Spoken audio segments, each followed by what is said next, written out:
Independence. When Nigeria gained independence in 1960, the nation possessed enormous promise. It was one of the largest and most diverse societies in Africa. The country is endowed with vast human and natural resources. Despite the optimism of independence, there lay a fragile political culture.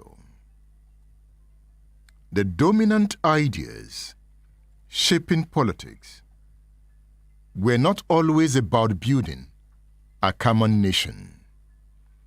They were often about regional advantage, ethnic competition, and the capture of power. Three major political figures symbolized the regional structure of power at the time. I'm talking about Nnamdi Azikiwe in the east, Obafemi Awolowo in the west, and Ahmadu Bello in the north. The program is State Affairs on Splash 105.5 FM, the Integrity Station. Welcome to my word. Welcome to the Radio Man's Time. As we reflect on this day, issues in the news will be looked at. Talking about an insight that offers a powerful way to understand the tragic chain of events that followed Nigeria's independence. And three names are prominent: Nnamdi Azikiwe in the east, Obafemi Awolowo in the west, and Ahmadu Bello in the north. Each of these men represented powerful regional constituencies, and although they spoke the language of national unity, political rivalry frequently reinforced regional loyalties.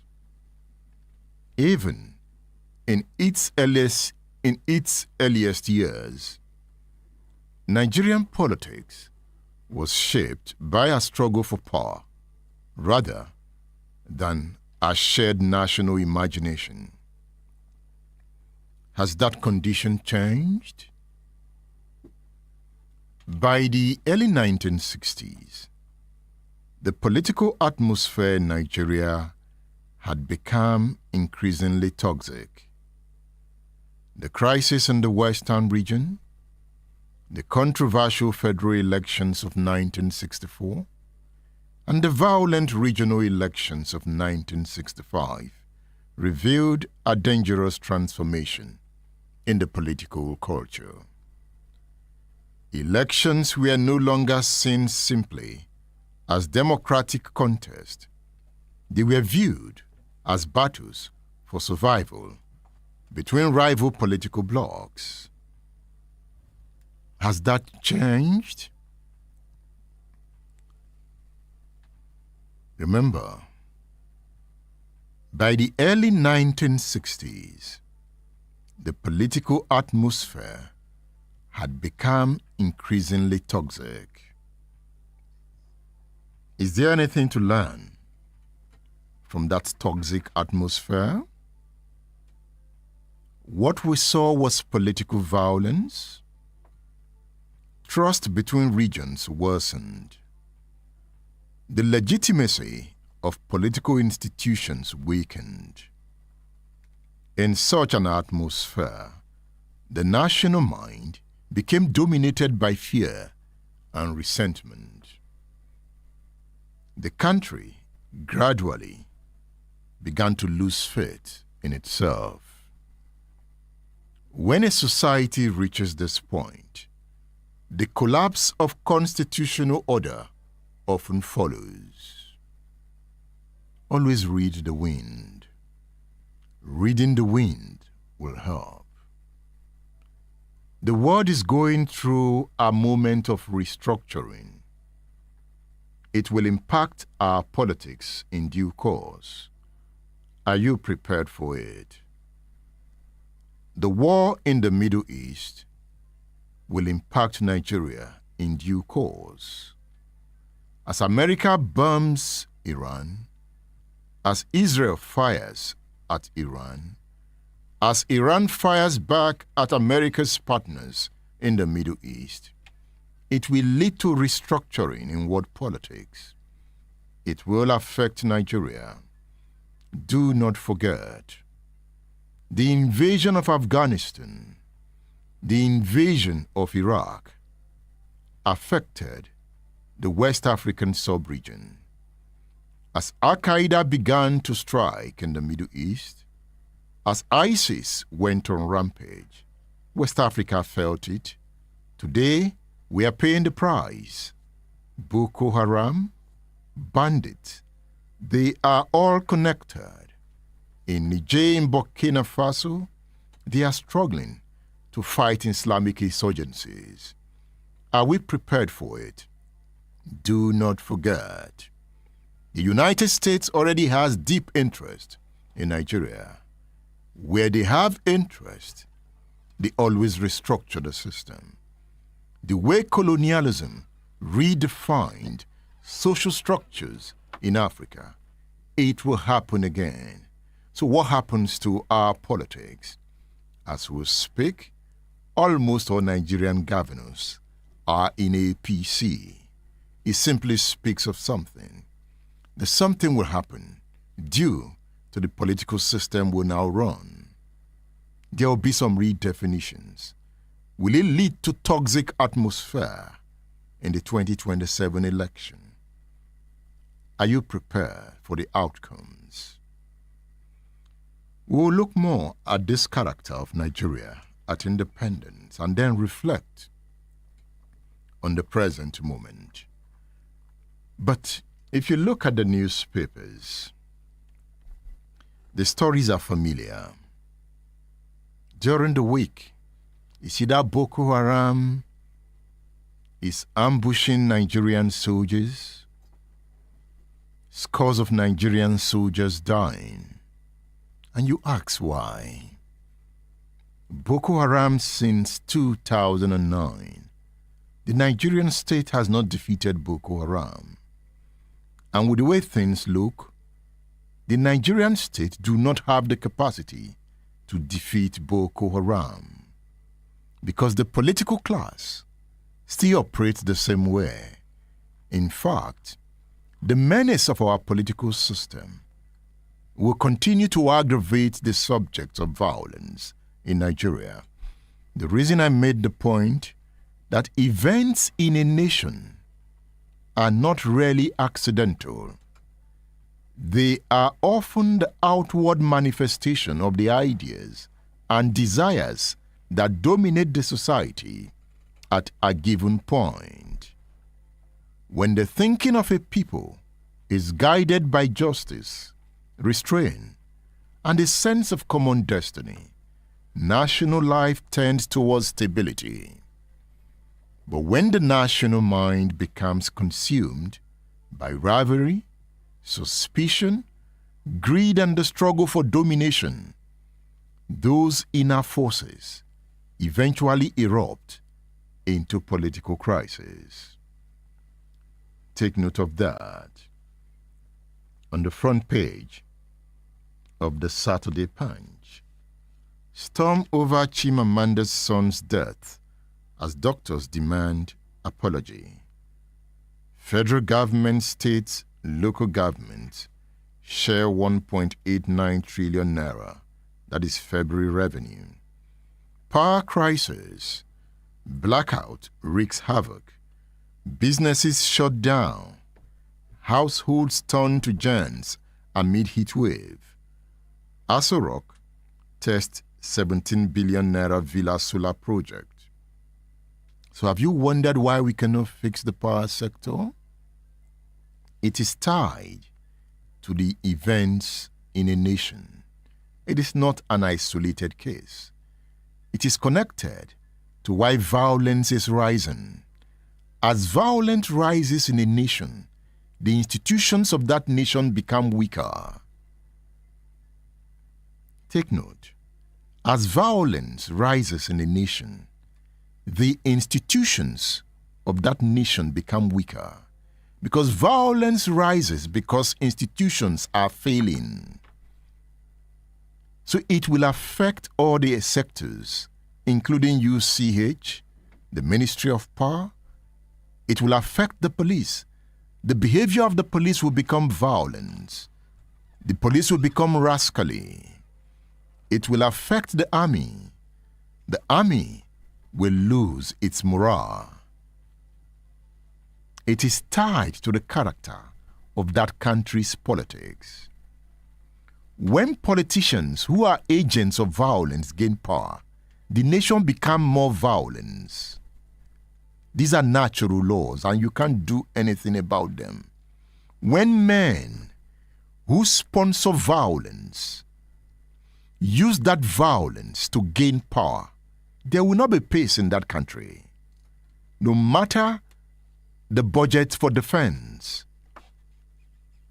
When men of violence, men who sponsor violence to gain power, and they attain power, no matter what they do, the country will be violent. Why? Garbage in, garbage out. Always remember that what you sow, you shall reap. So as you celebrate the coming elections, check your mind and ask yourself, who are those you back? You are also part of the problem. As you vote for men of violence, you will also reap from that violence. Always remember that. You tend to count yourself out. That is what I see. It is government. No. You are part of it. The state also means the people. Traverse of Lagos kids trading childhood to survive. Traverse of Lagos kids trading childhood to survive. Soludo's threats to end traditional religion wrong. Catholic priest Unegbe. Gunmen burnt my nephew after forcing passengers to identify themselves.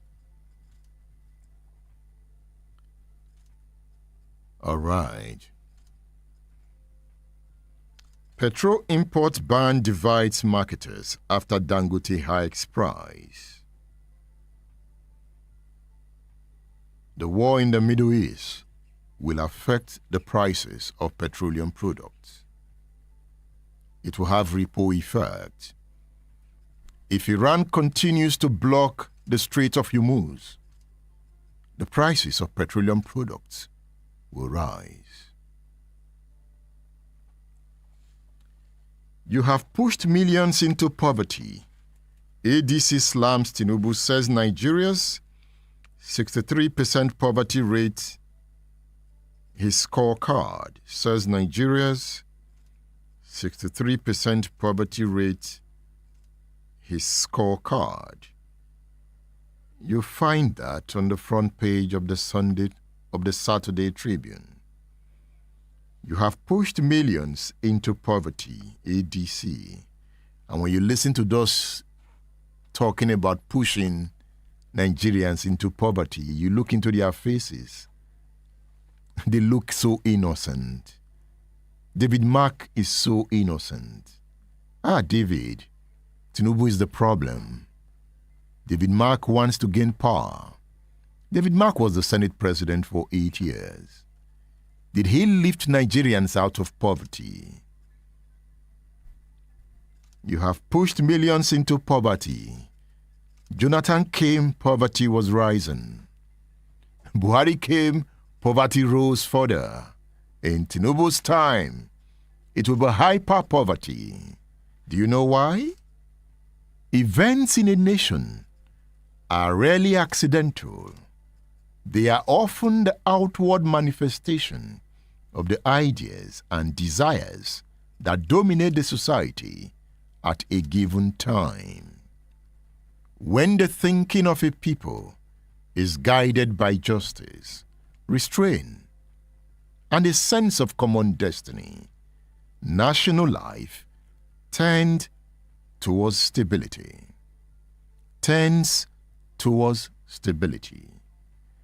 But when the national mind becomes consumed by rivalry, suspicion, greed, and the struggle for domination, those inner forces eventually erupt into political crisis.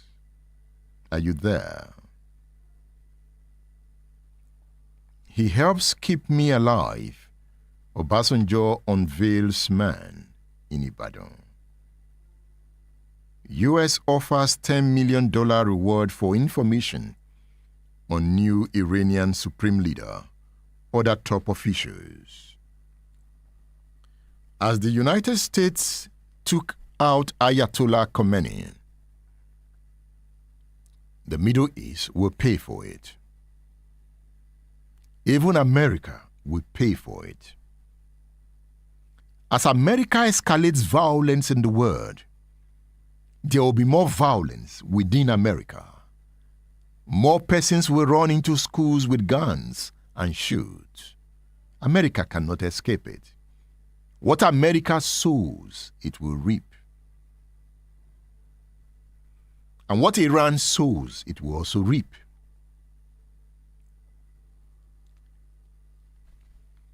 Let's look at a subject that is disturbing. You know, we've titled today's edition Guerrilla Warfare. Guerrilla warfare takes different forms. And why am I looking at guerrilla warfare? Having reflected on the raging violence in Nigeria, I began to ask, what do we do?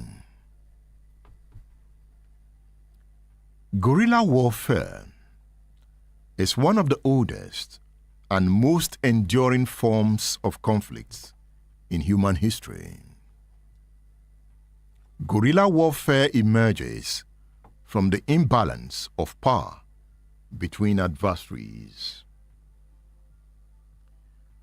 When a weaker force confronts a stronger one, when conventional battle promises certain defeat, the weaker side often turns to guerrilla warfare.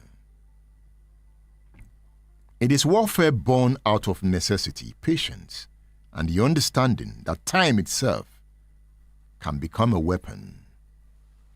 In the southeast, there is guerrilla warfare. Gunmen pop out of the system, open fire on soldiers or police.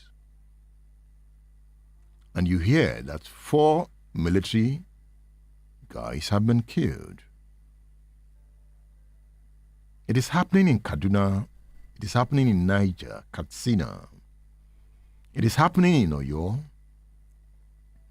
The bandits go into the forest and they kill forest guards. You know, they pop out, they do the damage, and they vanish. That is guerrilla warfare. And it is happening on daily basis around the country. The country at the moment is overwhelmed by violence. But the political class will not understand what is going on. I hope it will not blow up in our faces and we begin to run helter-skelter, because it is rising and we are losing control.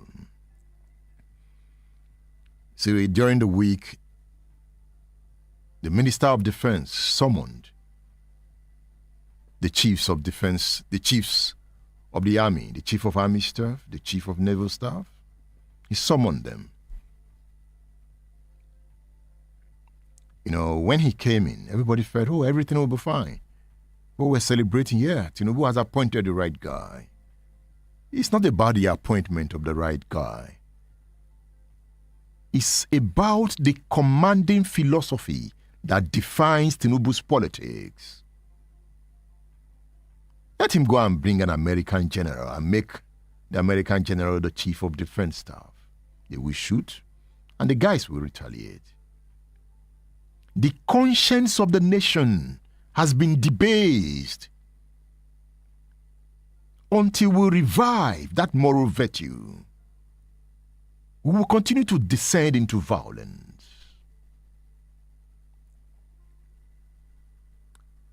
At its core, guerrilla warfare is the strategy of the weak against the strong.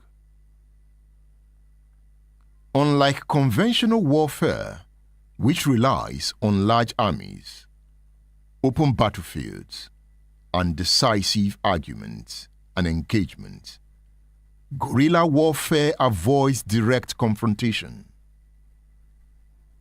It depends on mobility, surprise, and the ability to blend into the population or landscape. Boko Haram has perfected this. As we throw in more armies, they remain strong and they survive. Boko Haram has become an army on its own, capable of standing Nigerian army. It's not about weapons. If it were about weapons, America would have easily defeated Vietnam. America can bomb and bomb Iran. It's not just about weapon. If it's about weapon, America would have simply defeated the Vietnamese. The Vietnamese, through guerrilla warfare, fought America to stand still. America was defeated in Vietnam. America abandoned the war. And Boko Haram is proving a point. It is a philosopher king leader that we defeat Boko Haram. Not men of violence. When men of violence govern, the country becomes violent.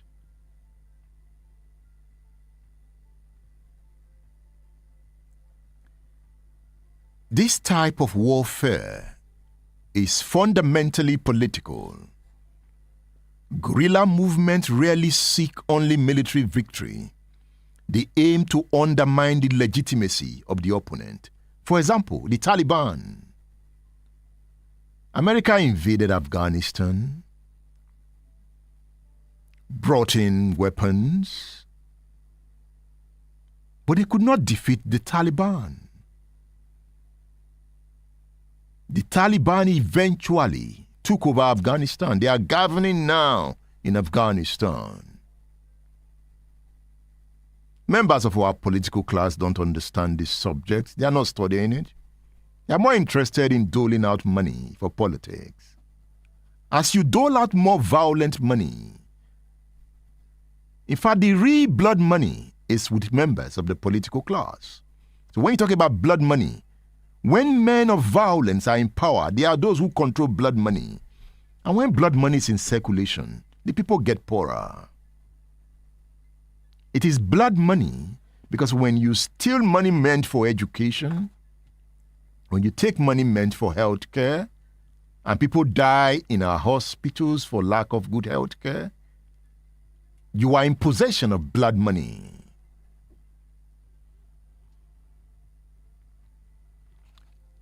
Let's bring in Colonel Adeniyi Ushakwade, retired. He takes us into guerrilla warfare. State Affairs with Edmondo Bilo is live. You know, one issue that continues to bother me is how Brigadier Musa Uba and his team were ambushed. Okay. You know, I saw the video of how they took him out. And I keep asking, as a general, I thought generals are always at the rear. How come he found himself in that ambush? Can you explain that kind of scenario? Yeah, good. Like I said before, the area is very wide. There is no front, there is no rear. No front, no rear. Yes, in our military training, when you are deployed on a military operation, you be identified the likely enemy approach. That will be your front. Then the rear will be where your headquarters will be. So we are expecting the enemy to come from the front or from the side, not from the rear. So because of the wideness of the area, the deployment of the troops, there will be a lot of gaps in between each unit on the ground, each subunit. After unit, you have subunit, you have another subunit. So there will be so many gaps in between that the enemy can penetrate. So when they penetrate, you won't see them, and they can come and attack you from the rear. So I'm sure that was what happened to the brigadier general. His unit is at the rear, and I'm sure he's moving from one of the units, maybe on inspection or routine patrol. And then he got into the ambush of those terrorists. So it's just like a surprise attack on the brigadier general, because he wouldn't have expected to come across those guys at that place. But I'm sure he was at the rear. So in this case, that rear became the front. Became the front for him. For him. For him. Even for those people that are deployed in the front, because when they start air firing at the rear, they will not have to turn back. You know, you are facing this direction before expecting the enemy to come from this direction. Now you are hearing firing from the rear. So you have to not turn back again. You now turn your rear to be your front. So all those kind of war is so difficult to fight. We have the same problem between Liberia. You know, we entered Monrovia and we have to push the enemy out of Monrovia and then occupy that perimeter defense on Monrovia. The Chancellor Rebel are now occupying the other side. So there are so many gaps, you know, in our deployment, and they could just penetrate and attack, then run back again. So the same thing in Northeast. It's a wide area that cannot put troops on the ground to cover the whole place. There must be some gaps, and that's why the technology is needed. All those gaps we cover with technology, like with drones, satellite pictures, satellite camera, that will give you early warning of enemy movement around those gaps, which we are not really invested in that. Why should the general be at the rear? The general be at the rear. Where would the general be? Why can't the general be at the front? You command from the rear now. Your soldiers at the front. You now command from the rear. Then you listen to feedback from the commander at the front. If you are at the front, you know when I mean rear, it's not really that it's at the rear per se. It's still at the front. Okay. Because if you are a brigade commander, it's only 2 battalions that is ahead of you, and the gap between you and those battalions is not much. The distance between the you and so you are still at the front also. So brigade commander too is at the front, not really at the rear. It's only when you are talking of the GOC that we say it's at the rear. But even in the Northeast, the GOC himself is not even at the rear, because the place is so wide. They can still penetrate the brigade, gaps, and still go and attack the GOC at its location. So that's why we call it asymmetric warfare, because the training of the two groups fighting is different. You are trained to fight expecting enemy from a direction, but the guys are they splitted into different groups.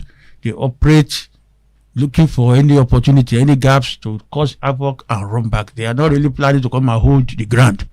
They want to hit and run. So it's very delicate. The commanding officer, is the commanding officer always armed? Of course. He's the battalion commander. I call him battle group commander. That is the battalion commander.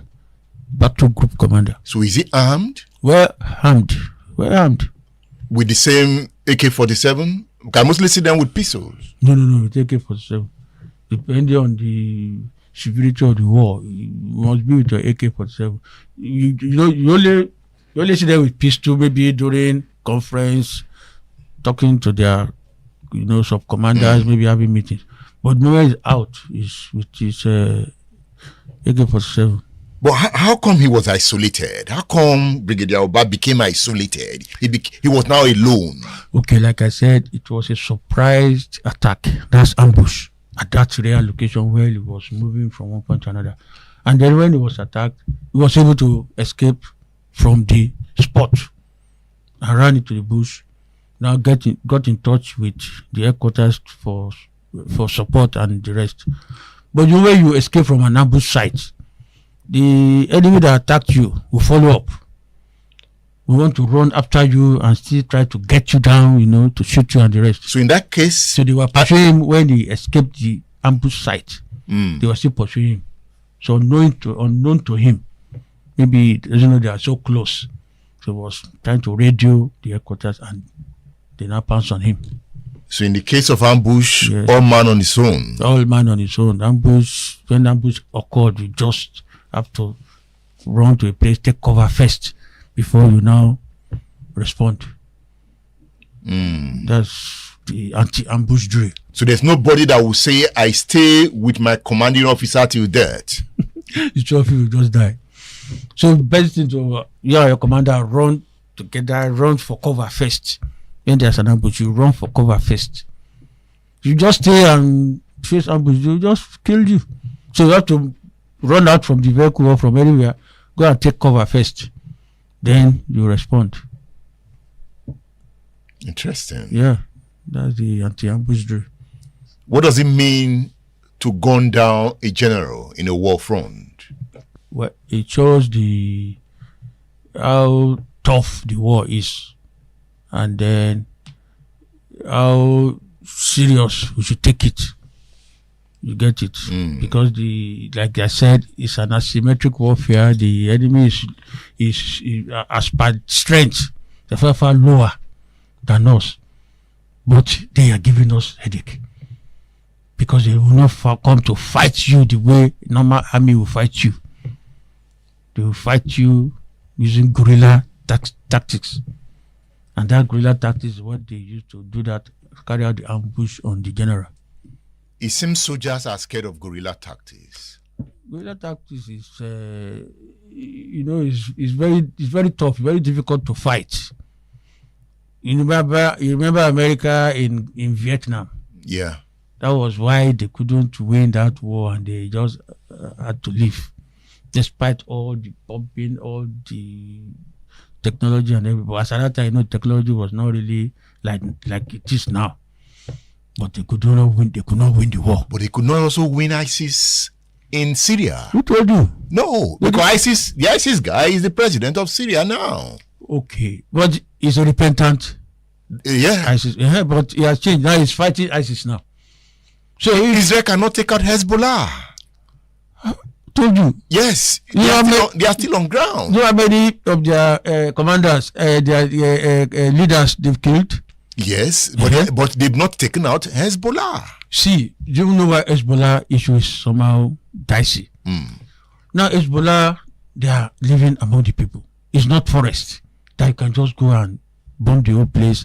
Hezbollah will hide their weapons, their motorized weapon, inside a garage of a building, of a skyscraper. Now they'll just drive out the weapon, the motorized weapon, fire, and then drive back.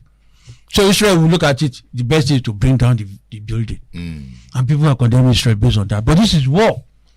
In the law of armed conflict, if you put weapons in an hospital, you turn that hospital to a military target.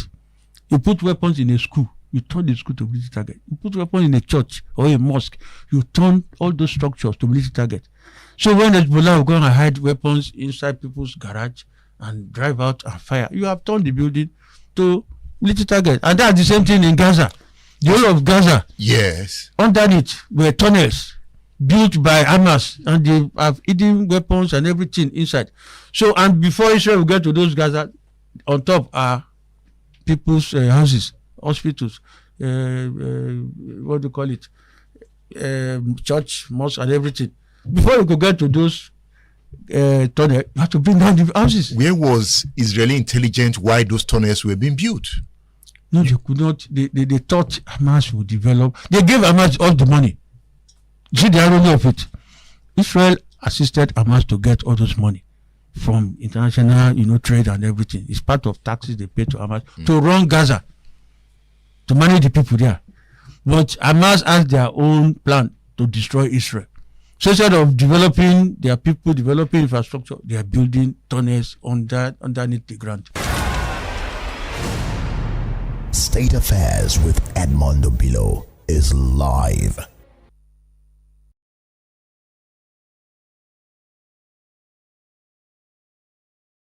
I think that this is a very interesting conversation, and I will not allow it to go without making this intervention. Number one, we have to let go of falsehood in Nigeria if we want to make progress. And there are fallacies that have continued to plague Nigeria. Number one of them is that we had a wonderful past and leaders who were honest and straightforward. And now the barbarians have come and they are eating at the barn. Dr. Nnamdi Azikiwe was found guilty for diverting government money to fund ACB by Walter Sutton panel. That panel found him guilty, and Zik only pleaded political persecution. He diverted government money into ACB Bank, which was a private business of Zik. And this was a petition arising from an NCNC member, Mr. Eya, and Zik lost those shares. That's how ACB became a government bank.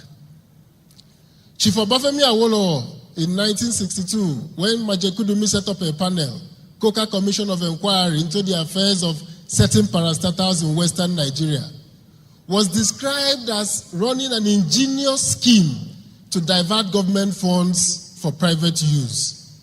He was described as reckless and brazen in the way he diverted the funds of the Western Nigerian Marketing Board, which had about £6 million at the time Awolowo became premier. And by the time he left, they were in deficit of £2.something million.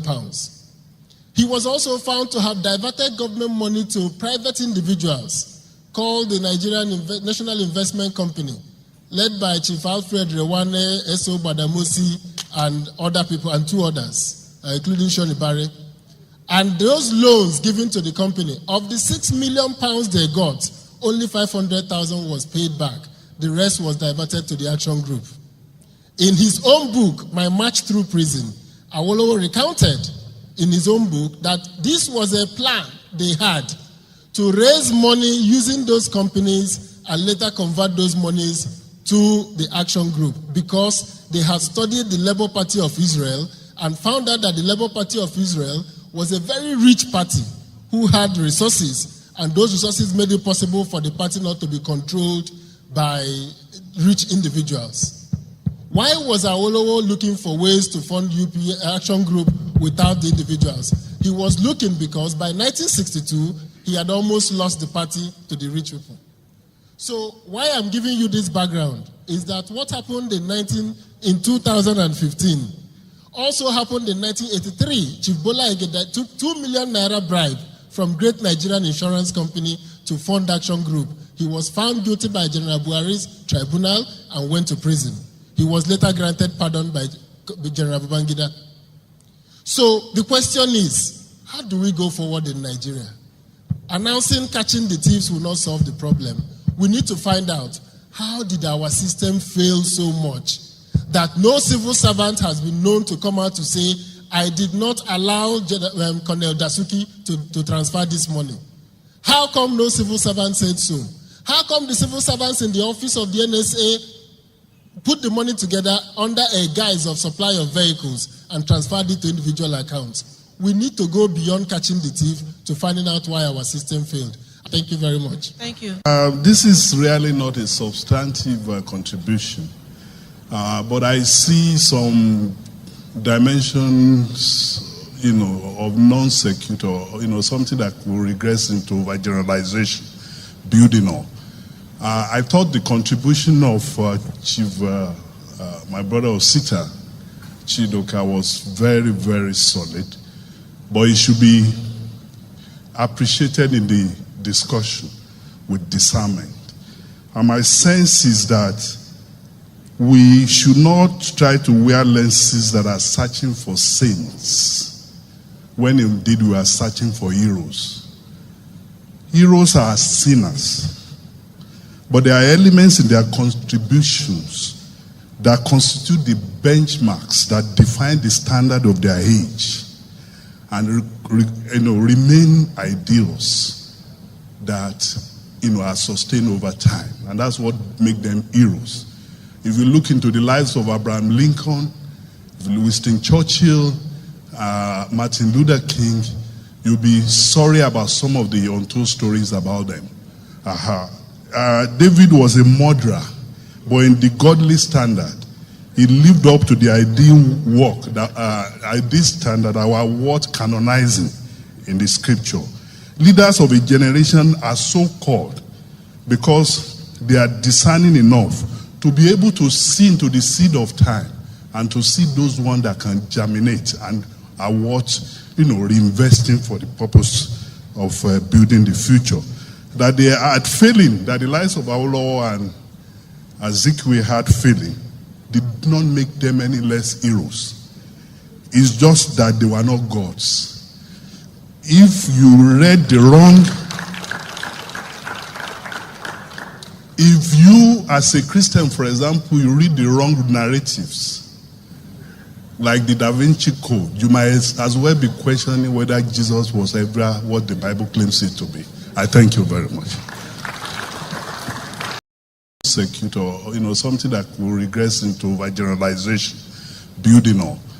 I thought the contribution of Chief, my brother Osita, Chidoka, was very, very solid, but it should be appreciated in the discussion with discernment. And my sense is that we should not try to wear lenses that are searching for saints, when indeed we are searching for heroes. Heroes are sinners, but there are elements in their contributions that constitute the benchmarks that define the standard of their age and remain ideals that are sustained over time, and that's what makes them heroes. If you look into the lives of Abraham Lincoln, Winston Churchill, Martin Luther King, you'll be sorry about some of the untold stories about them. David was a murderer, but in the godly standard, he lived up to the ideal work, this standard that are worth canonizing in the scripture. Leaders of a generation are so called because they are discerning enough to be able to see into the seed of time and to see those ones that can germinate and are worth, reinvesting for the purpose of building the future. That they are failing, that the lives of Awolowo and Azikiwe had. The warrant chief to complete everything about the head counting and taxation before his return. You said the white man is on leave? Yes, he is. So, who sent you to do the counting? I said Chief Okugu, the warrant chief. Amaji, go and tell Okugu that women have said no to the proposed counting of human beings because counting of human beings is a taboo and it affects the life and fertility of human race. Also, tell him that we women will never pay tax because we do not own anything by ourselves. Rather, we are owned by our husbands. Therefore, the taxes which our husbands pay have covered us. Okay, I see. I will go back to the people that sent me. As a messenger, I will not speak in parables. better for you. What kind of nonsense is this? How can a man sit in his house and crush his own testicles? State Affairs with Edmondo Bilo is live. How would you rate the response of African states to COVID? You know, we were lucky in Africa. A lot of people say one thing or the other. First of all, let me put it this way. We must understand the way COVID behaved in Europe is not the way we behave in Africa. If I was on a panel when one of our ministers was saying, COVID was killing people in Europe, it's not killing people in Nigeria, it's because of what our government is doing. And I said, no, sir, it's not because of what, it is what the virus is doing or is not doing in Nigeria. That's why. And why? Let me explain. If you look at the figures of the deaths in Europe and other parts, you find that elderly people were mostly affected. People who have comorbidities, people who had, heart disease, diabetes, all those kind of things. The aged people, and that's where most of the cases were occurring. The African population is the reverse. If you look at the population pyramid, you find that while Europe is almost it's like a triangle turned upside down because the older people are more. In Africa, it is the proper triangle. We have the younger people at the bottom. So the people that were pegging off with COVID were those in the older set. So more of them were dying. In Africa, it is not that we're not getting COVID. We were getting COVID, but we're not dying. So, but we're transmitting the disease. Why were we not dying? Because, again, comorbidities. I've told you the majority of the people up there are all sorts of reasons, but one of the major reasons for that, you have a larger percentage of Europeans who are older people, who have diabetes, who have hypertension, who have all those things. COVID came and wiped them out. State Affairs with Edmondo Bilo is live. Do you know that you can pay fine for your unruly behavior and rude response to my question? I, Wanyeroa, pay fine? My behavior unruly? And my response rude? Will you push me and still show me where to fall? And you are now talking to me in parable. Eh? Will you ask me a question and still tell me how to answer the question? Just listen to your rants. Only one question, and you started ranting. If I lock you up now for contempt, people will start saying that Okugo is wicked. Lock me up for contempt? For what? You asked for explanation, and I have just explained what happened. You are still talking. How does that translate to contempt? It's okay. My mouth shut up. I will not talk again. Now, go home and tell your fellow women to cooperate with the officials when they come to their various households for the enumerating exercise. Whether you like it or not, you must adhere strictly to the authority of the white man. The frown on the face of a goat will not stop it from being prized in the market. Okay. You may go. State Affairs with Edmondo Bilo is live.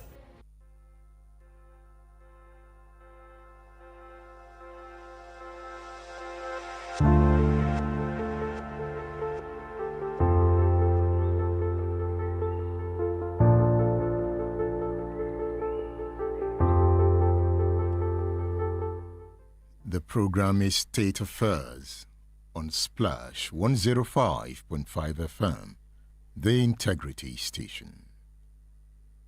The theme of today's edition is Guerrilla Warfare. To understand guerrilla warfare more deeply, we must look at the insurgency of Boko Haram in northeastern Nigeria. What began as a radical religious movement gradually transformed into one of the most destructive guerrilla insurgencies in modern Africa. At its height, Boko Haram was not confronting Nigeria through traditional warfare. It did not assemble massive armies to meet the Nigerian army in open battle. Instead, it chose a different path, the path of the shadow. The fighters appear unexpectedly, strike quickly, and disappear before the state can respond. Villages were attacked at night. Military convoys were ambushed. Remote communities became battlegrounds where the enemy was rarely visible, but always feared. In this sense, guerrilla warfare is not simply about weapons. It is about psychology. The Nigerian state represents formal authority. Uniforms, barracks, tanks, and command structures. Guerrilla warfare seeks to undermine that authority by proving that the state cannot fully protect its citizens. Every successful ambush carries a silent message. The power you trust to protect you is not as strong as you believe. This psychological dimension explains why guerrilla movements often focus on symbolic acts. One of the most shocking episodes of the insurgency was the Chibok schoolgirls' kidnapping, when hundreds of schoolgirls were kidnapped from a secondary school in Borno in 2014. Beyond its immediate tragedy, the act of the kidnapping carried a strategic message that even the institutions of learning, even the future of a society, could be penetrated by insurgent power. But guerrilla warfare cannot survive on fear alone. Its deeper foundation lies in geography and society. The northeastern region of Nigeria, especially Borno State, and the wider Lake Chad Basin, contains vast rural territories, porous borders, and communities struggling with poverty and weak state presence. These conditions create spaces where insurgent groups can hide, recruit, and reorganize. Guerrilla warfare thrives in such environments because it turns the landscape itself into a weapon. Forests, deserts, and remote villages become shields against the surveillance of the state. So why does guerrilla warfare take root in some societies? Military force alone cannot answer this question. Guerrilla movements often grow in environments where people feel alienated from the state, where governance is weak, where corruption is widespread, and where citizens feel abandoned by the institutions meant to serve them. In such conditions, rebellion, even violent rebellion, can appear to some as an alternative form of order. This does not justify the brutality of insurgent movements. Boko Haram's campaign of terror, including attacks on civilians, markets, and places of worship, has inflicted immense suffering across northeastern Nigeria. But to defeat guerrilla warfare, societies must confront not only the fighters in the forest, but also the conditions that made the forest attractive to them in the first place.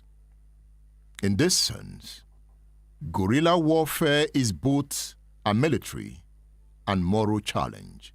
Let's bring back Colonel Adeniyi Ushakwade, retired, talking about guerrilla warfare.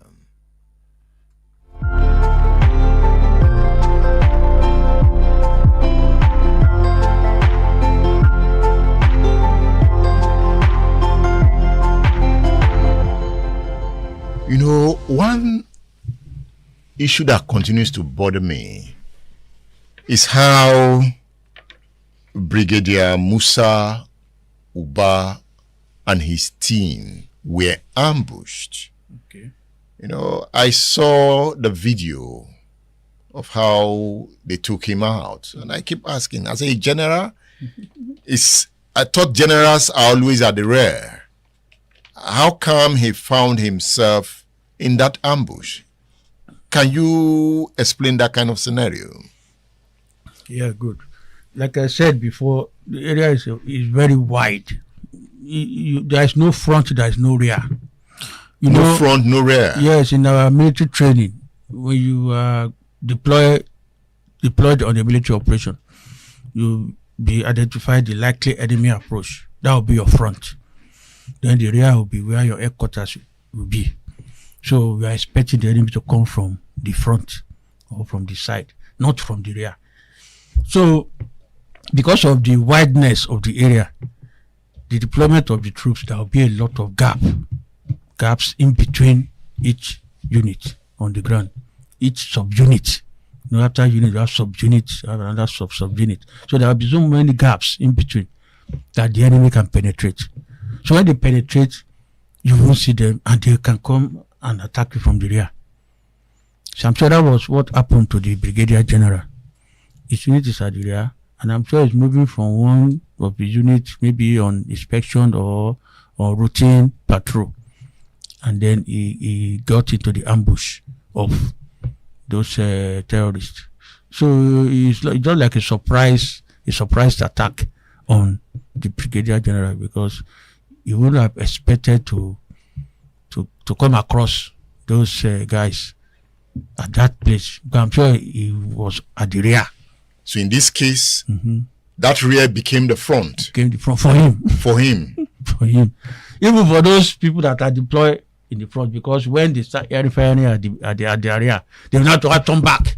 You know, you are facing this direction before, expecting the enemy to come from this direction. Now you are hearing firing from the rear. So you have to not turn back again. You now turn your rear to be your front. So all those kind of war is so difficult to fight. We have the same problem in Liberia. You know, we entered Monrovia, and we have to push the enemy out of Monrovia and then occupy that perimeter defense on Monrovia. The Chancellor Rebel are now occupying the other side. So there are so many gaps, you know, in our deployment, and they could just penetrate and attack, then run back again. So the same thing in Northeast. It's a wide area that cannot put troops on the ground to cover the whole place. There must be some gaps. And that's why the technology is needed. All those gaps we cover with technology, like with drones, satellite pictures, satellite camera, that will give you early warning of enemy movement around those gaps, which we are not really invested in that. Why should the general be at the rear? The general be at the rear. Where will the general be? Why can't the general be at the front? You command from the rear now. Your soldiers at the front. You now command from the rear. Then you listen to feedback from the commander at the front. If you are at the front, you know when I mean rear, it's not really that it's at the rear per se. It's still at the front. Okay. Because if you are a brigade commander, it's only 2 battalions that is ahead of you. And the gap between you and those battalions is not much. The distance between the you and so you are still at the front also. So brigade commander too is at the front, not really at the rear. It's only when you are talking of the GOC that we say it's at the rear. But even in the Northeast, the GOC himself is not even at the rear, because the place is so wide. They can still penetrate the brigade, gaps, and still go and attack the GOC at its location. So that's why we call it asymmetric warfare, because the training of the two groups fighting is different. You are trained to fight expecting enemy from a direction, But the guys are just, they splitted into different groups. They operate looking for any opportunity, any gaps to cause havoc and run back. They are not really planning to come and hold the ground. They want to hit and run. So it's very delicate. The commanding officer, is the commanding officer always armed? Of course. He's the battalion commander. I call him battle group commander. That is the battalion commander. Battle group commander. So is he armed? Well armed. With the same AK-47? Can mostly see them with pistols? No, with AK-47. Depending on the severity of the war, you must be with your AK-47. You only see them with pistol, maybe during conference, talking to their, sub-commanders, maybe having meetings. But the moment he's out, is with his AK-47. But how come he was isolated? How come Brigadier Oba became isolated? He was now alone. Okay, like I said, it was a surprise attack. That's ambush at that rare location where he was moving from one point to another. And then when he was attacked, he was able to escape from the spot and ran into the bush. Now got in touch with the headquarters for support and the rest. But the way you escape from an ambush site, the enemy that attacked you will follow up.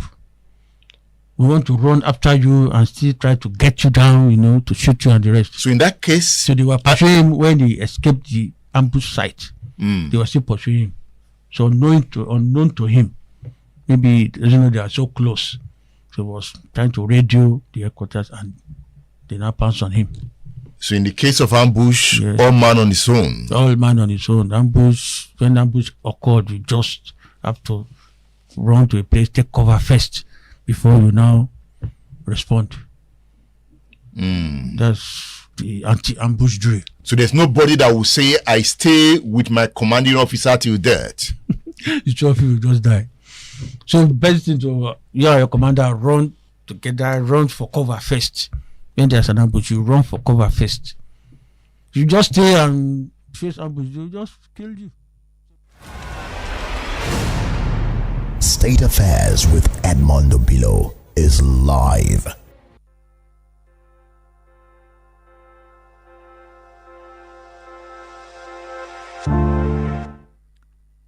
Armies can destroy camps, capture weapons, and eliminate commanders.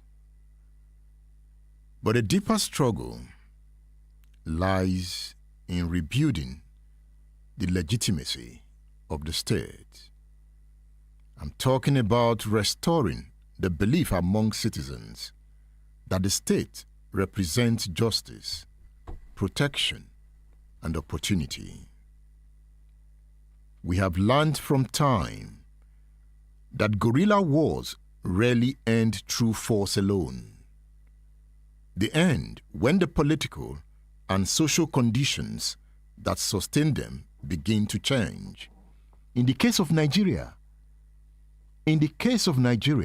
the political and social condition that sustain Boko Haram is worsening. Our politics is worsening. Our elections are not getting better. As the election worsens, Boko Haram will become stronger. There will be more bandits. Take note. As you celebrate the victory of those who rig election, be ready to pay the price. We are in it together. We die here. So this is the lesson that the Boko Haram crisis offers Nigeria. The battle against insurgency is not only fought with rifles and armored vehicles, it is fought with schools, roads, good health care, justice, and leadership that inspires trust. For when citizens believe in their state, the shadows in which guerrilla warfare thrives begin slowly to disappear. The program is State Affairs on Splash 105.5 FM, the Integrity Station. Stay tuned.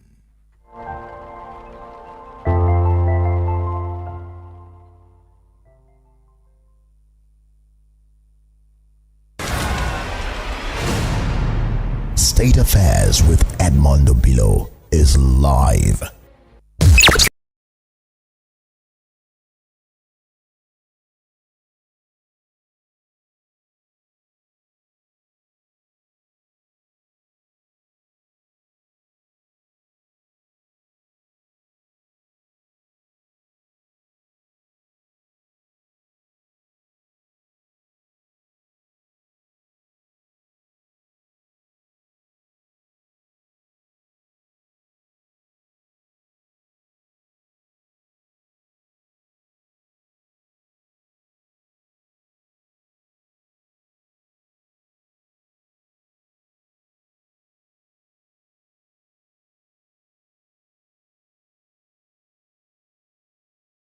We want to look at a man you knew closely, a man you published his autobiography. We want to look at the man, Tai Solarin.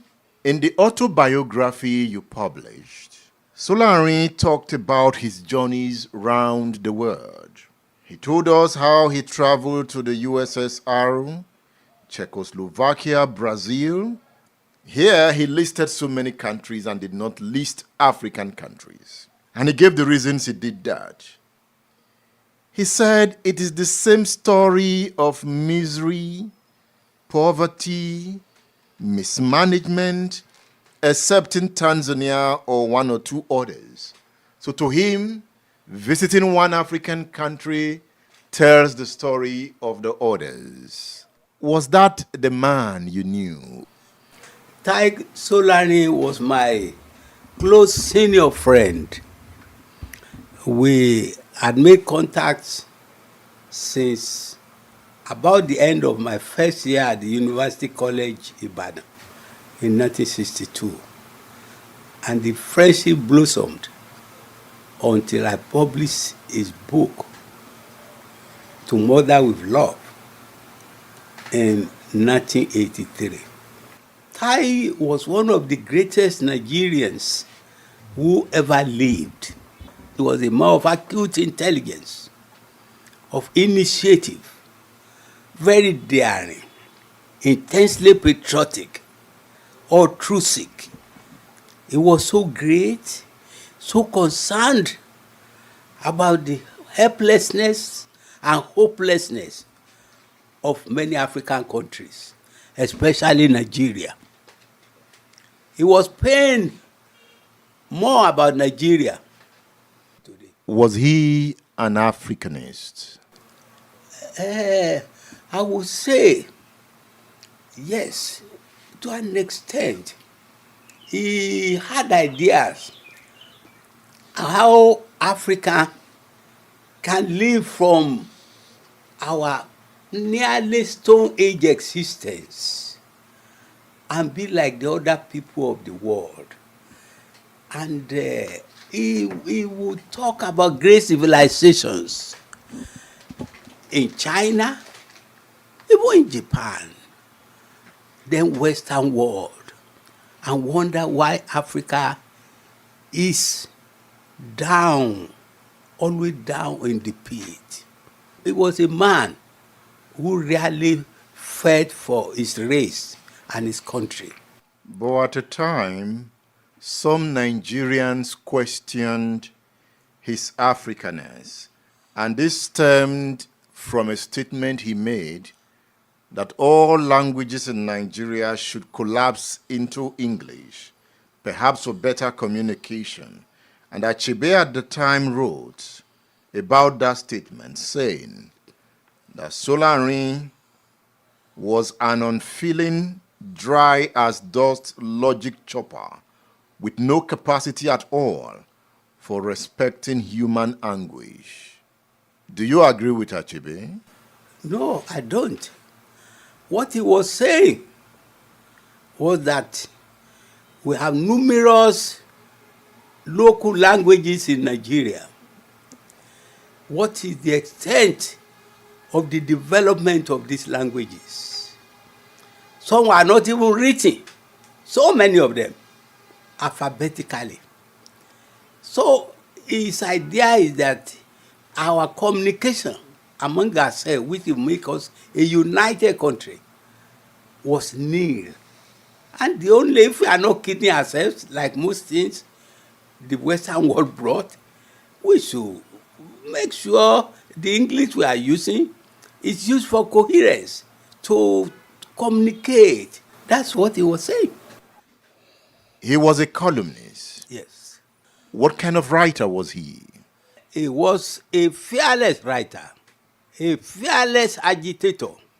He fought like a wounded lion against what he regarded as the usurpation of democratic rights and practices and freedom by the military. Welcome. How are you today? We are well, though.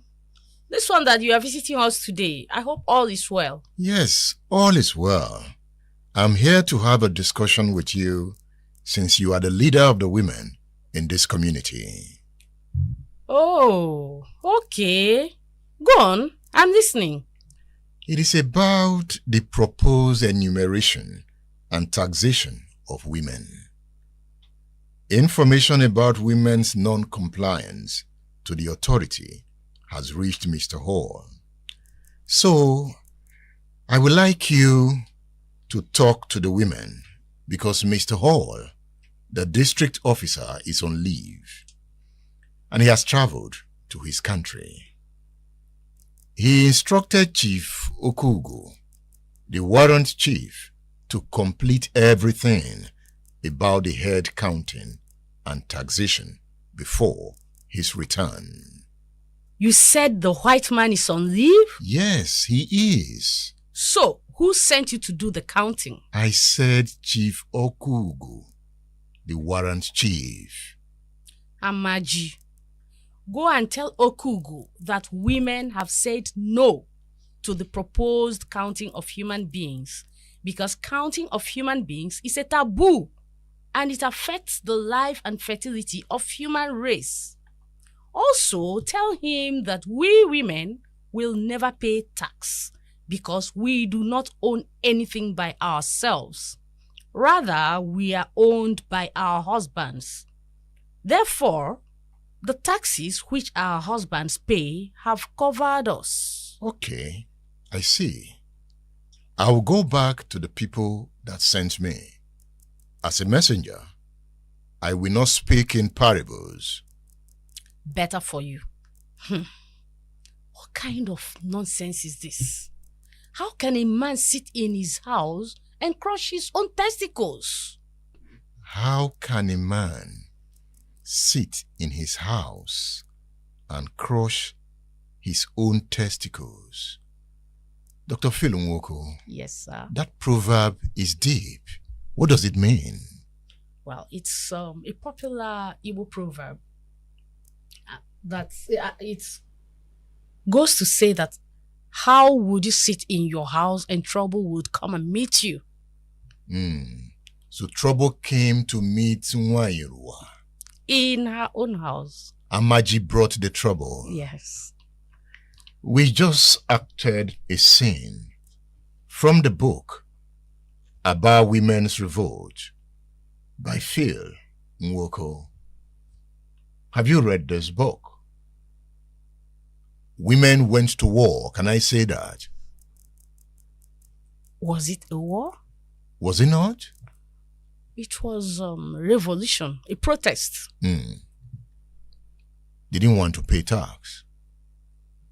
Well, the 1 year was said it here that they own nothing. They owned no farmland, no barns. They did no jobs. They had no jobs. They were basically housewives. Where would they get money to pay the tax? Where would they get the money from? Look at what Nwanyirwa said here. We are owned by our husbands. Yes. Well, traditionally, Igbo society is a patriarchal society where the women are meant to be silent and obedient to their husbands culturally the young girls moves from the hands of her father into the hands of her husband. But her mother also gives her blessing. Well, the mother's blessing is needed because she carried her. But the father's authority supersedes that of the mother, culturally. But I thought in Igbo society, the pre-colonial Igbo society, women were powerful. Umuada. Yes, and it has been exhibited here. Mm-hmm. Yes, even the women, the married women, were powerful, but not to their husbands. How? You can see that this book, in the beginning, says that the men were, the author's note, the men were silent. They tolerated the excesses of the warring chiefs and the colonialists. But women took a step further. State Affairs with Edmondo Bilo is live.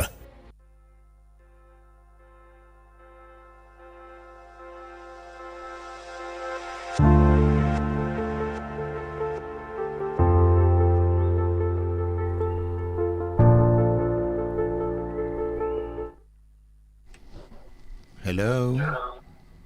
Hello, Edmond. Yeah, Baba? Yeah, Good morning. you can do the cyber slide. I came on my It's radio. Okay. The lines are open. Call the radio station. We've talked about guerrilla warfare. And now we are looking at Aba Women's Revolt, reviewing the book by Dr. Phil Nwoko, Aba Women's Revolt. Yeah, there's the book. It's a play, a stage play, Aba Women's Revolt.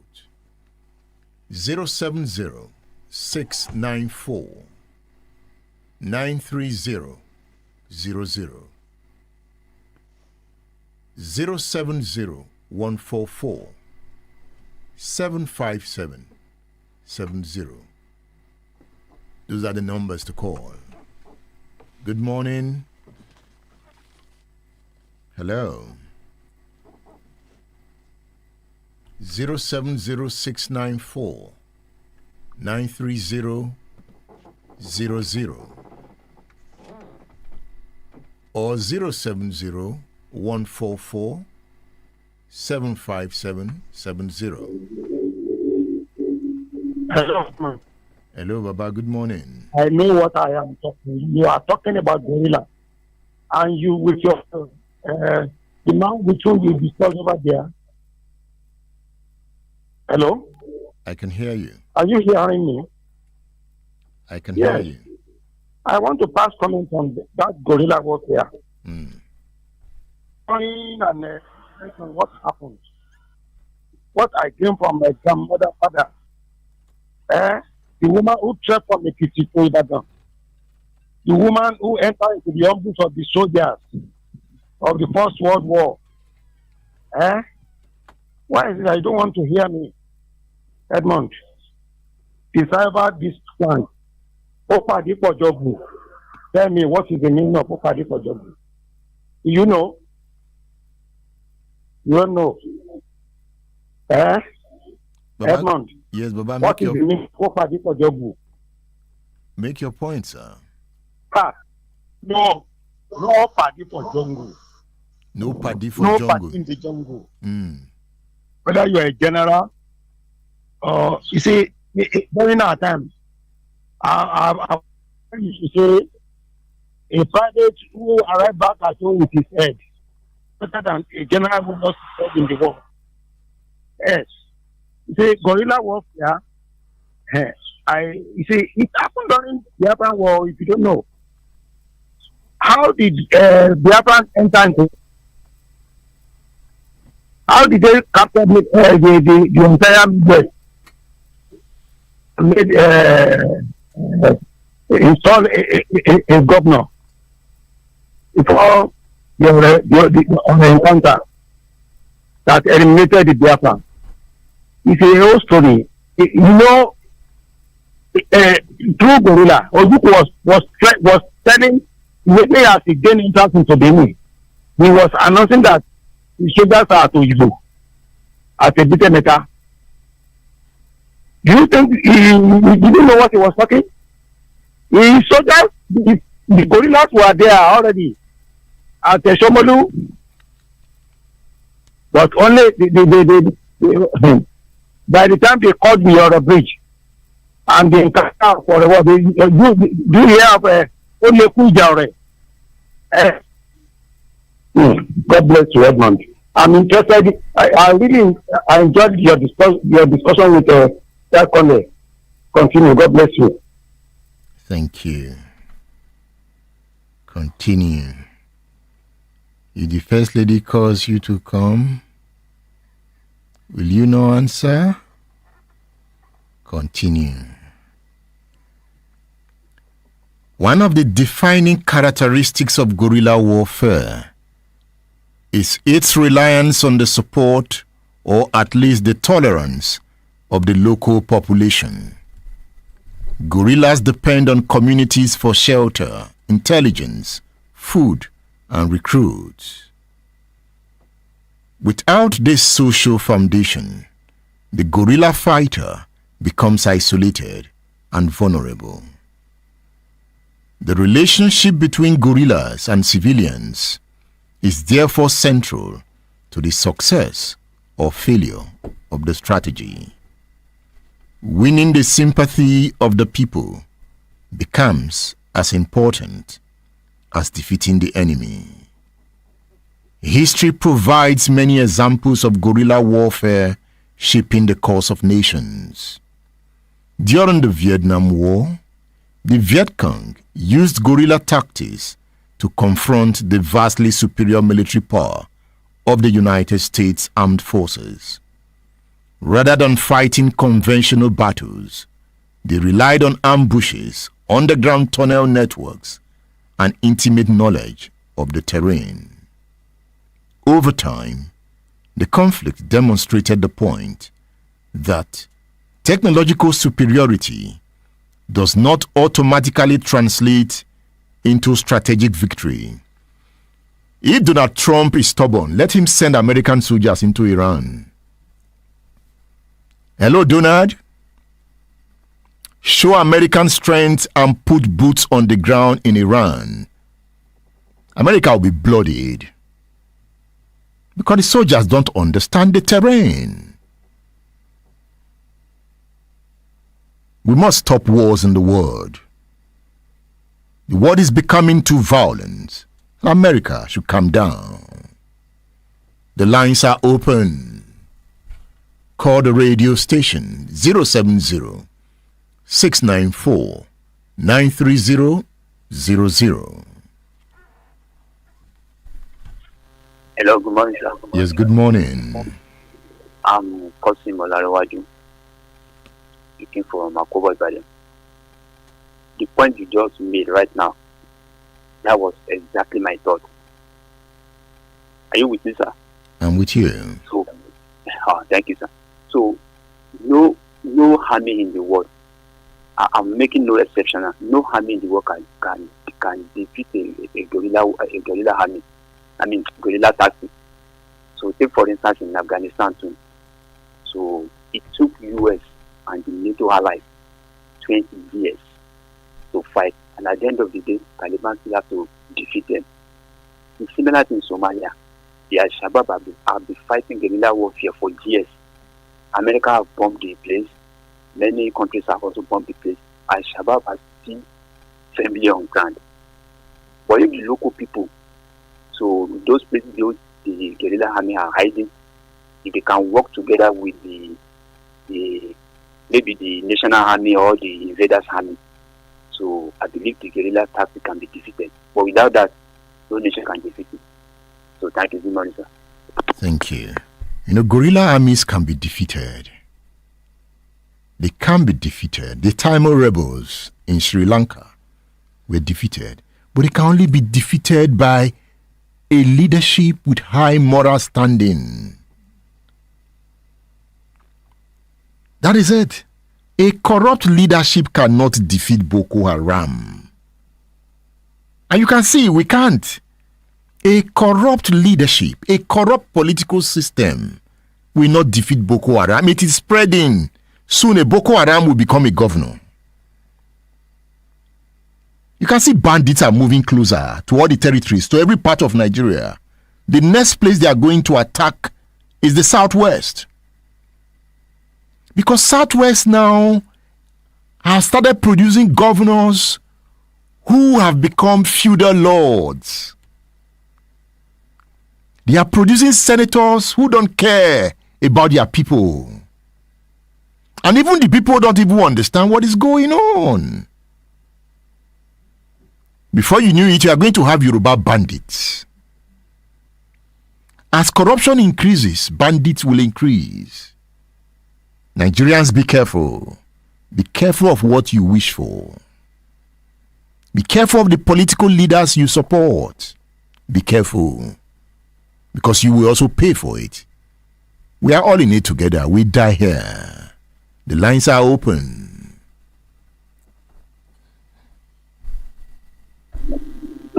Hello, sir. Good morning. I'm Jeffka from Ibadan. This is our country. We have no other country except this country, Nigeria. We should face the facts to those in authority. When we are speaking, we say we are too sharp. Why won't we be sharp? Why we don't have sincere people in authority? Why we don't have patriotic leaders leading us? See what Gumi said and see the outcome of the answer that indeed those who are guiding us, those who are leading us, those who are enforcing themselves on us, they know the whereabouts of these bandits. And you keep on holding on the whereabouts of those who you know.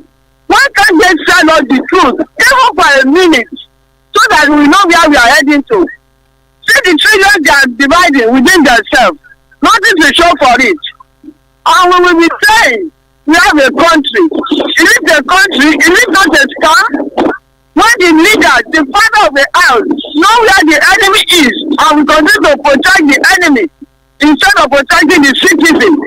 See the gallant officers dying in the war front for just no cause for being patriotic to their fatherland. And those in authority. What did they call him? The man from the senator from the Maduguri, he said they are not responsible to this country. They don't have anything in store for Nigeria. And we're talking about 2027 to elect this set of people into the system again. I think we should think, we Nigerians are not the type of people, selected people we want to. If you cannot have them, let them win interim government. That's what, even 6 months or 2 months, or even for 2 years, instead of giving the bad people to govern us. God will heal us, sir. Thank you. Thank you for calling the radio station. Hello, good morning. On the front page of the Saturday Vanguard, Northern Group's Middle Belt Forum, Ijaw leaders orders to federal government, no political will to decimate terrorists. You see, forget the issue of political will. He that comes to equity must come with clean hands. Those who have contributed to violence through politics cannot stamp out violence. Those who have armed thugs over the years to acquire power are agents of violence. So their leadership will produce violence. You can't run away from it. Do not forget the rule. Do not forget the rule. Do not forget the rule. Events in a nation are rarely accidental. They are often the outward manifestations of the ideas and desires that dominate the society at a given time. When the thinking of a people is guided by justice, restraint, and a sense of common destiny, national life tends towards stability. But when the national mind becomes consumed by rivalry, suspicion, greed, injustice, and the struggle for domination, those inner forces eventually erupt into political crisis, into violence. That is the rule. But let me take it further. On the 15th of January 1966, a group of young military officers, led by Chukwuma Kaduna Nzogu, carried out the first military intervention in Nigeria's history, an event known as Nigeria's first coup. The coup was presented as an attempt to rescue the country from corruption and political chaos. However, its execution deepened existing suspicions because several prominent political leaders were killed, including Ahmadu Bello, Abubakar Tafawa Balewa, Samuel Akintola. The pattern of the killings created the perception that the coup had ethnic motivations, even though the intentions of the plotters were more complex. The coup therefore intensified mistrust rather than resolving the political crisis. The atmosphere of suspicion and anger that followed the January coup soon produced another violent rupture. In July 1966, northern officers staged a counter-coup. During this upheaval, the head of state, Johnson Aguiyi Ironsi, was killed. The governor of the western region, Fajuyi, was killed. The counter-coup unleashed widespread violence, particularly against eastern Nigerians living in the north. Thousands were killed, and many fled back to the eastern region in fear. At this point, the psychological unity of the nation had been severely damaged. The ideas dominating the country were no longer those of national integration. They had become ideas of fear, revenge, and separation. The political crisis deepened as negotiations failed to restore trust between the regions. Eventually, the eastern region, under Chukwuemeka Odumegwu Ojukwu, declared independence as the Republic of Biafra in 1967. The declaration triggered the devastating civil war that we are yet to recover from. What began as political rivalry had escalated into national catastrophe. What you call banditry today is tending towards a full-blown war. You are not saying it. What you call banditry today is tending towards a full-blown war. Go and study what happened in Central African Republic. They are not too far from us. The Fulanis were bandits too in Central African Republic. Yes. You know, Fulanis are in almost all West African countries. They started as bandits. Before you knew it, boom.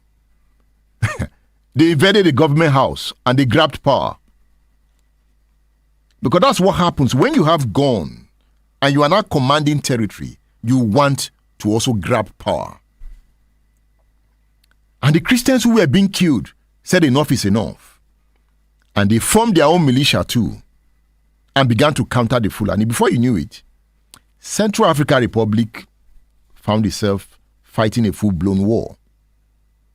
We are getting closer to that. Those being killed in Benue, in Plateau, they will wake up one day and have their own militias. And there will be war. That war is a product of the political system we run. the character of the political leadership, they don't want to redeem the system at all. See,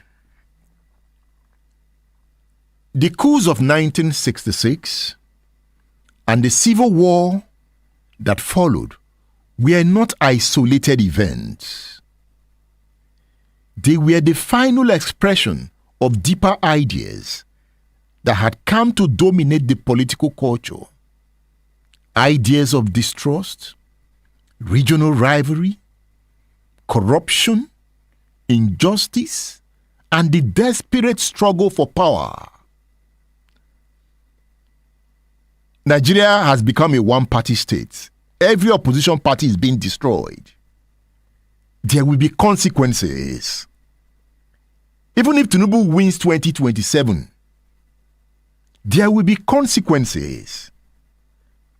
What you sow, you will reap. As other parties are being destroyed, some politicians are being provoked. They will react in different ways. Remember how the Western region caused the Nigerian civil war. Awolowo was being decimated.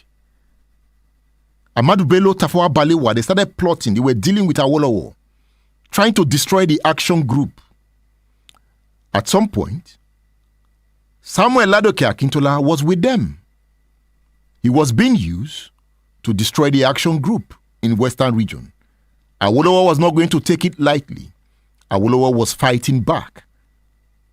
Boom! A commission was set up to investigate Awolowo, the Coca Commission. Boom! Awolowo was charged with treasonable felony. Boom! They sent him to prison. Boom! The 1964 election was rigged blatantly. It was rigged blatantly. Boom! 1965 came. The federal government backed Akintola. The Western region election was rigged. Boom! The Western region went on fire. Operation Wet Here. Boom! January, the military struck. Be careful. You see, when those ideas of injustice, political oppression, became the main idea, the character of the leadership, it captured the national imagination. The institutions of democracy then proved too fragile to contain them. History therefore teaches that the stability of a nation depends not only on constitutions, elections, or military strength. It also depends on the quality of thought that governs public life. For the destiny of a nation is ultimately shaped by the ideas it allows to dominate its collective mind. You know, as we speak now, Nigerians have accepted corruption as a national life. I saw a story this morning in which of the papers? Let me see. Is it the Vanguard? You know, where the CBN, I need to find that story. You know, many Nigerians now they collect loan from all these loan apps. I'm talking to you listening to me.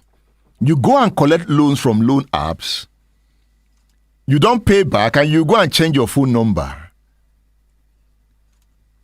And you then think you are a good person.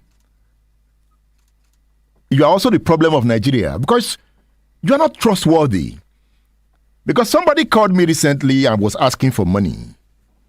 I said, okay, send me your account number. And he sent the account number of his mother. I said, why? Don't you have an account number? And I can't use that account again. That I borrowed money from loan app and I didn't pay back. And you have many Nigerians who do that. You are all of you are corrupt. How do you borrow money and don't pay back? And you, after borrowing from one app, you move to the next app. And when they ask you, what's the problem with Nigeria? I said, don't mind the government, they are bad. Is she? Is Tinubu? You are part of the problem.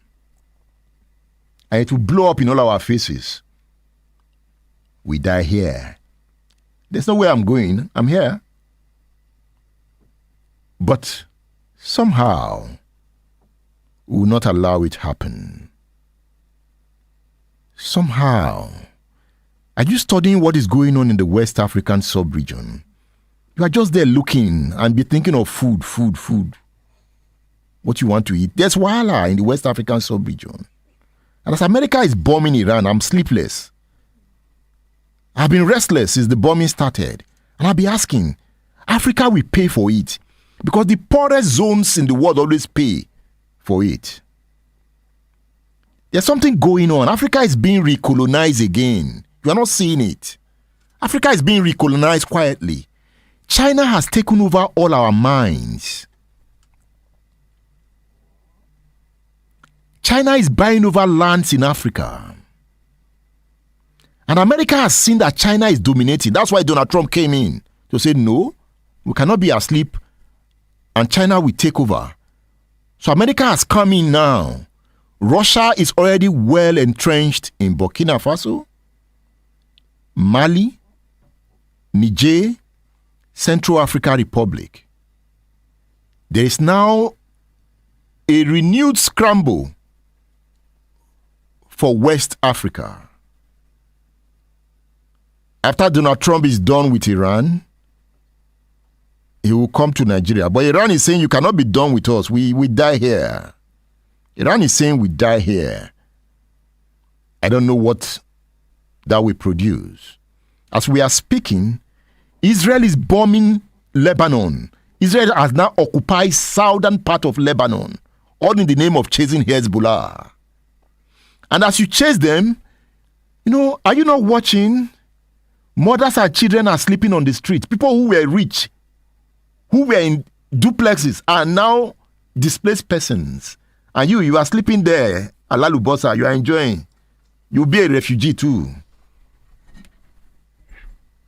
And I'm talking to the elites. I'm not even talking to the poor. I'm talking to the elites who understand these issues. And they are yet enjoying all the contracts, building big houses everywhere. We need to speak to ourselves. We need to talk to ourselves and say, okay, enough. We can build a great country. We can. Nigeria can be a big power and make the world a better place. I'm talking to the elites who understand this subject. Because sometimes those in Bere, they are thinking of what to eat. So when a man is thinking of what to eat, he becomes unreasonable. When there's hunger, you don't think well. But for those who can eat, because the worst thing that can happen, it is the elite that loses more when there is war. Now, the first thing they do, they run away, they lose everything. The poor has nothing to lose. So the first thing the poor does is that, where's the gun? Let me carry the gun. They're always the bandits you see now. They're always the bandits. The bandits are getting closer, please. You see, if you look at UCH, University College Hospital, Ibadan, UCH has fallen. Adeoyo Hospital, Ring Road, has fallen. Go to primary schools in rural areas. They have fallen. Our markets are dirty. By now, our markets should have risen to super malls. Bere market still remains the same over 50 years. Alechele remains the same. Our roads remain the same. We are not advancing. We cannot look at Ibadan. Ibadan cannot even, no common single, since Cocoa House, no governor has been able to say, let's attract wealth to have another skyscraper. That tells you how bad things have become. After Femi Johnson, Ibadan, for God's sake. Look at JLN. Look at that axis. Those areas by now should become areas of huge investment. Huh? Dugbe was finer. Dugbe, where you have First Bank, I saw the picture. It was finer and cleaner in the 1960s. Look at those buildings. Have we built new ones? Have we? Look at those buildings where you have Radio Nigeria, CBN. Have we been able to build new ones? We've not been able to build even new cities. New cities. We can't build new cities. Look at our primary schools. The way we were sitting when we were in primary school, see the way children are sitting. No improvement. Is it electricity? We had better light in the past. We had better light in the past. All right. Radio Man, it is Splash 105.5 FM.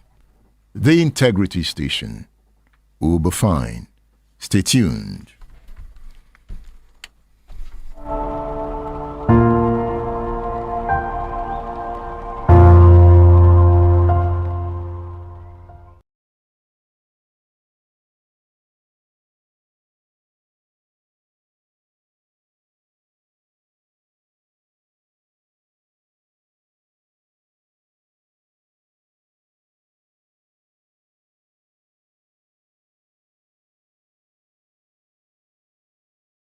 Not to hand over to a democratically elected government in 1976. Solarin said, "My article was refused publication, even by the courageous Nigerian Tribune, and I had to get it printed by some dotless printers. That article earned me 32 days of detention under Gowon's regime."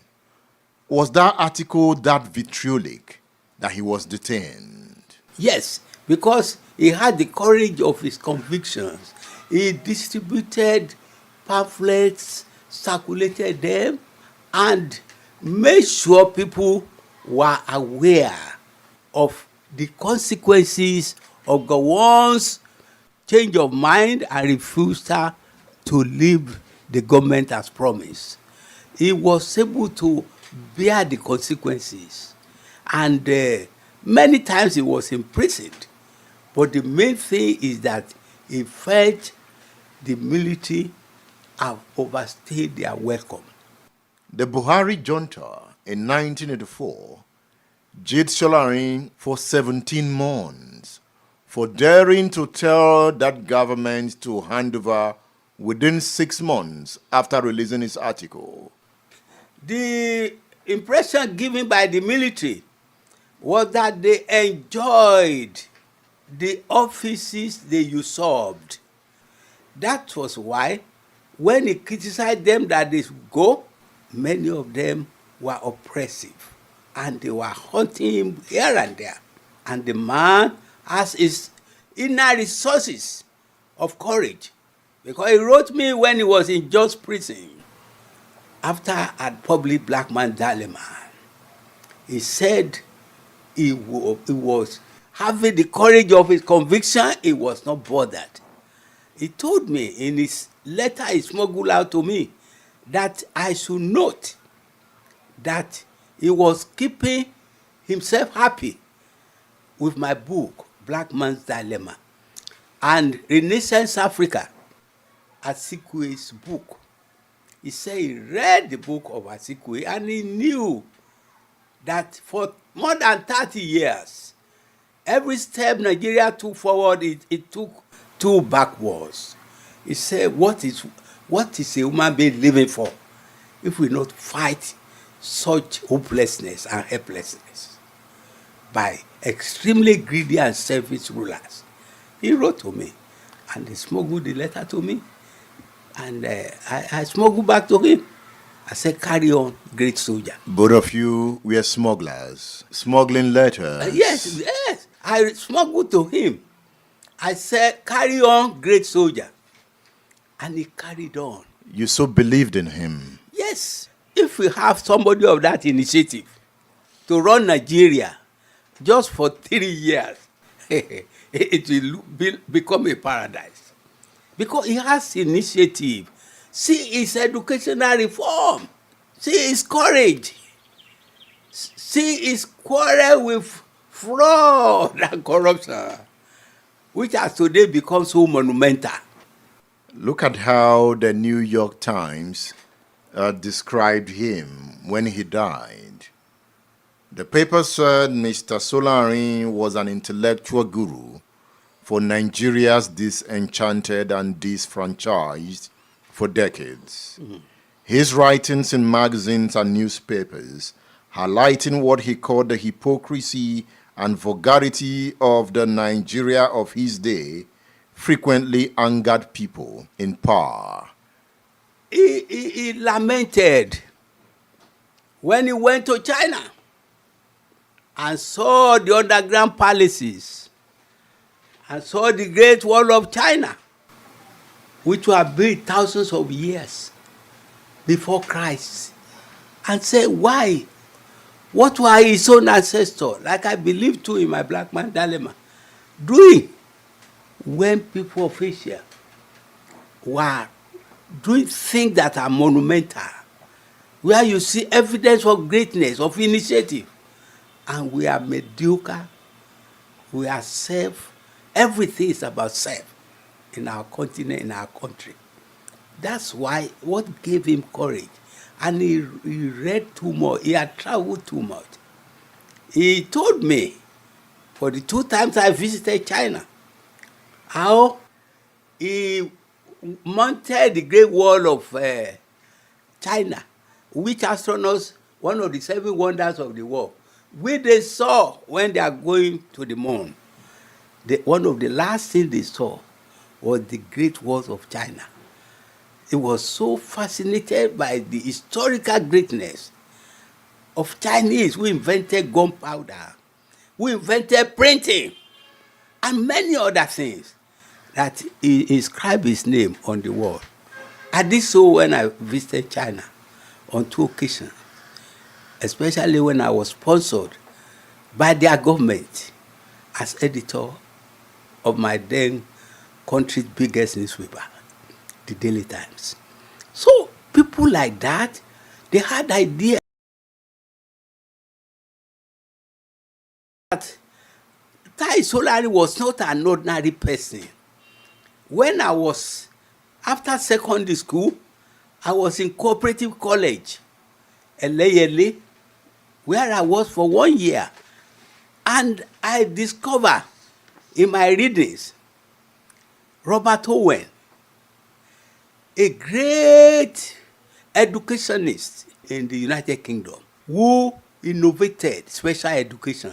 He believed that education and the influence of their surroundings mold men's character. And he had a beautiful place in New Lanark, where people use their hand, where people are prepared for vocations. Education has no meaning if your knowledge doesn't empower you.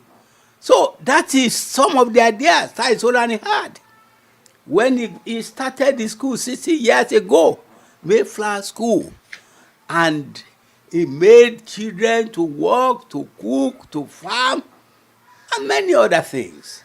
People felt, why? What type of man is this? He said education without that was not a worthwhile education.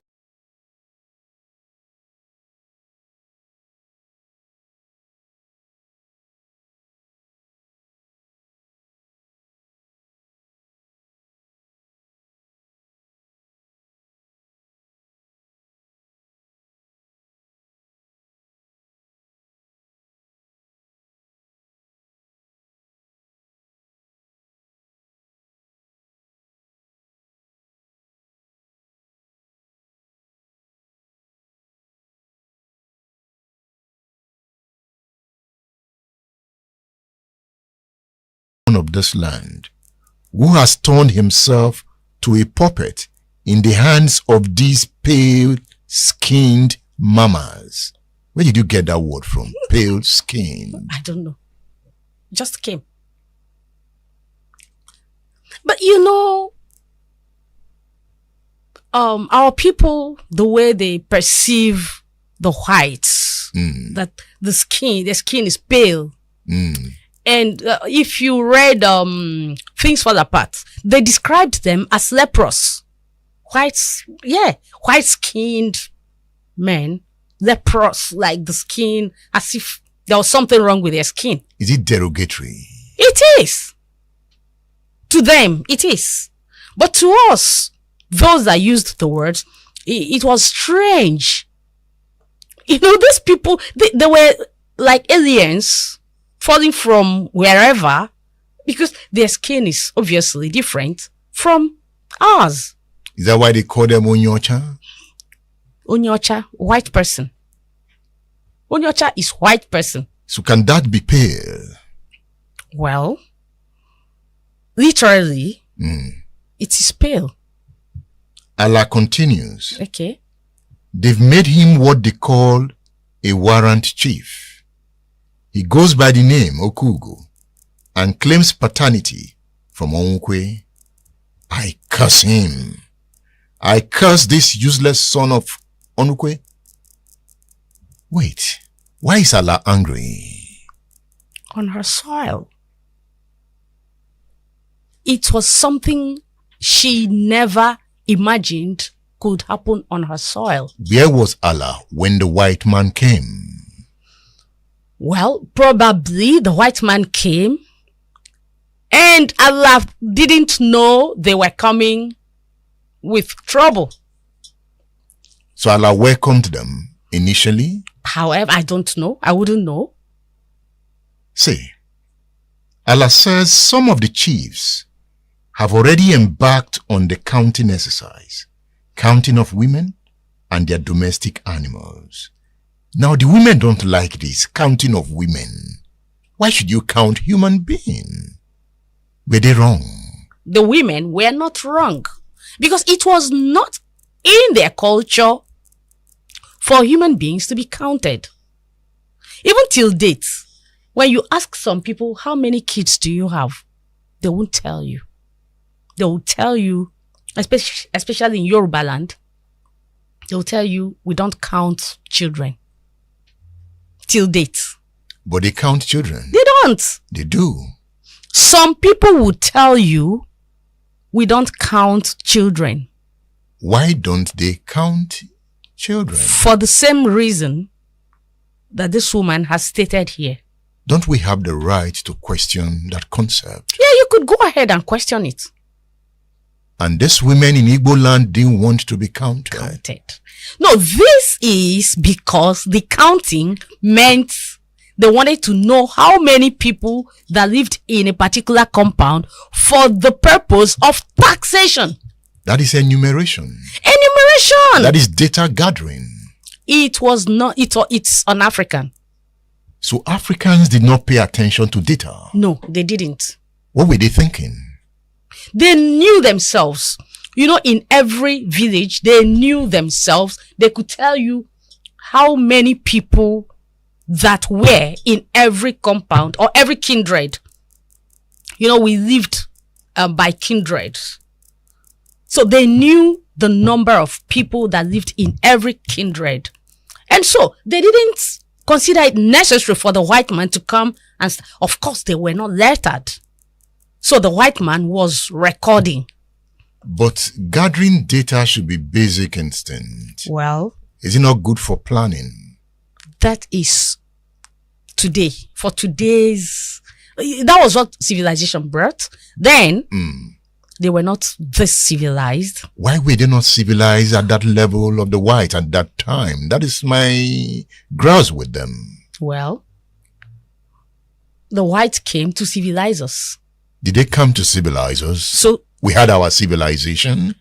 Civilization that you have questioned the unavailability of data. That could be the flaw of our civilization. You still call it civilization? Yes, every civilization has its flaws. Good. So they were good with what they had.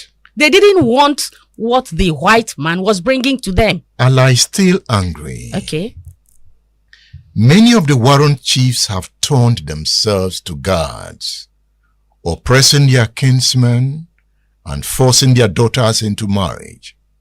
They have commandeered the wives and property of their fellow men, What was wrong with the warrant chiefs?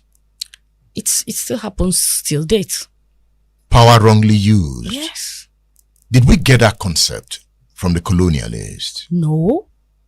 Because in the end, you saw that the white man was not happy with that. They didn't know, because even the people who were being oppressed did not get to speak out. They only grumbled inwardly. Especially the men. The men. Were they cowards? They were. So men can be cowards. They are human. So they could be cowards. I thought it's a man's word. Oh no, not all the time. Or it's our word. In this case, the women called the bluffs of the warrant chiefs and the white men. And so the men sat back. So it was the women's word in the story. Yeah. Then if you go ahead, you would see where Amaji warned Ejim, the husband of Wanyerowa, warned Ejim that this thing you are looking for, when the women will come upon you, do not say, I did not warn you. To be forewarned is to be forearmed. Armed. Good. Allah is spitting fire. I declare that no woman will pay tax in this land. I, Allah, the earth goddess, the mother of every being, will not allow it. Women, I call on you all to rise up against this oppression. Women, come out in your numbers and fight this shameful abuse and rape of our culture. But while I read the drama, Allah never appeared again. Yeah. Allah has already triggered the trouble. Yes. And sat back and watched. Allah, earth goddess. Who is an earth goddess? We have the sky and the earth. So the counterpart of the sky, that is Allah. Is Allah physical or spiritual? It's spiritual. Spiritual. So this was the goddess speaking from the spiritual world. Yes. Representing our ancestors. Yes. In some cases, you would notice, especially in movies, someone would appear and speak to people without you, the people listening, without them knowing that that person is a spirit being. You could speak and disappear. Why is there this story of spirit beings in many old stories? Well, I don't know. I wrote for the purpose of dramaturgy. But again, you wrote history. Oh, yeah. And you wrote culture. Yes. You even talked about philosophy. The proverbs were deep. And they provoked deeper thoughts. Wow. In this case, while I was reading Allah, I tried to connect with Allah. But Allah was not there when the battle started. But I like the concept of Allah. But is it true concept? It is. Because someone had, even if they didn't see Allah physically, for the fact that those women were thinking, the men were already thinking, it means something was speaking to them. It's a spiritual thing. Is there a spiritual world? Sure there is. Dr. Phil? Yes, sir. Dr. Phil Nwoko? Yes. There's a spiritual world? How? I know there is physical and there is spiritual. Have you been to the spiritual world? I have not. Why? Because I'm human yet. I'm still human. I'm still alive. But I thought you could connect. The Babalaos, are they not human? But do Babalaos connect? I don't know. The chief priests, I thought they speak to the gods. Good for those who believe. But then for the fact that we also believe in God, God is a spiritual being. So there's spiritual and there's physical. You know, the way you started the drama, I was saying Allah was going to deal with the colonialists. Did Allah deal with them? No. But Allah must have empowered the women. Remember, the earth goddess, the mother of everything, will not allow it. And it did not happen. Allah pronounced it. That was their belief. That was their belief. mind you, I said I'm I'm a classicist. Mm-hmm. Good. So we deal a lot with the deities. And in most of our classical books, you get mostly you get a deity to speak the prologue. So I am writing from a classicist's point of view. You lecture at the University of Ibadan. Yes. Department of Classics. Department of Classics. How do I become a deity? Well, you would have to die first and be deified. Do I have to die? You can be deified when you are still alive. Do people die, really?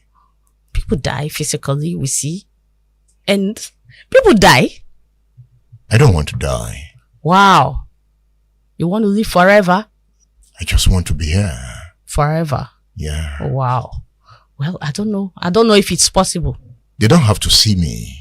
I just want to be around. They don't have to see you. Yeah. Then you become a spiritual being. Then I'll become a deity. Deity. And I'll control the affairs of men, right? You think it's possible? You are a classicist. Help me. It's only God that controls the affairs of man. So these deities are more like errand boys and girls to the God, to the Almighty God. State Affairs with Edmondo Below is live.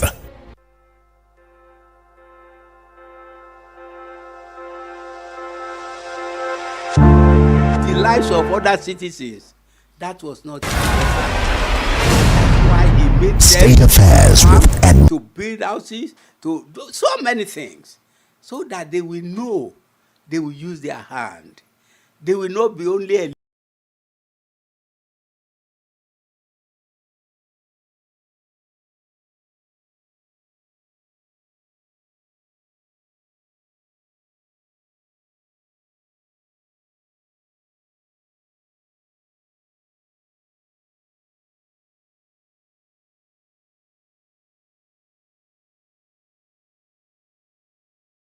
We want to contribute everything to make society better. As an atheist and vehement critic of irrationality and hypocrisy, Solarin said at the time that Nigeria is dying of religion.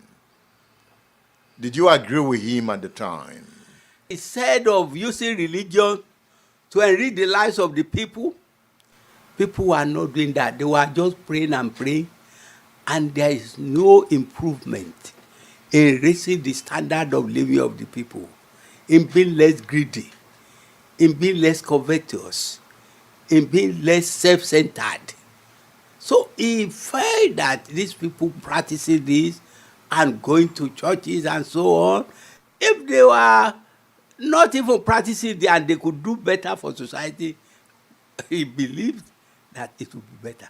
He said prayer is useless, that it is better to teach people how to solve their problems and to give them the power and freedom to act. I've said before, and when he died and I was at the ceremony, I said it. I said, if he had a way, that was Tai Solarin, to know that those who are praying and were praying not to better the lives of people, to ask God to improve their lot and use them to improve the downtrodden. You cannot judge the rest by that. But he was so good that wherever he is today, God Almighty will forgive him. Did you take him up on some of his views about religion? I on occasion, I tried to influence him. When he came, on one occasion in particular, to my office at Oluyole Estate, he used to come there. There we edited his book. And another person, one Bishop Bola Odeleke, was in my office. And as Tai Solarin came in, I said, oh, these are two important people I would like to introduce to each other. Then I introduced Bishop Oladeleke to him. And I say, Bishop, do your best to pray for my senior friend. We love each other so much. And so on. Maybe Christ, he will fall for Christ.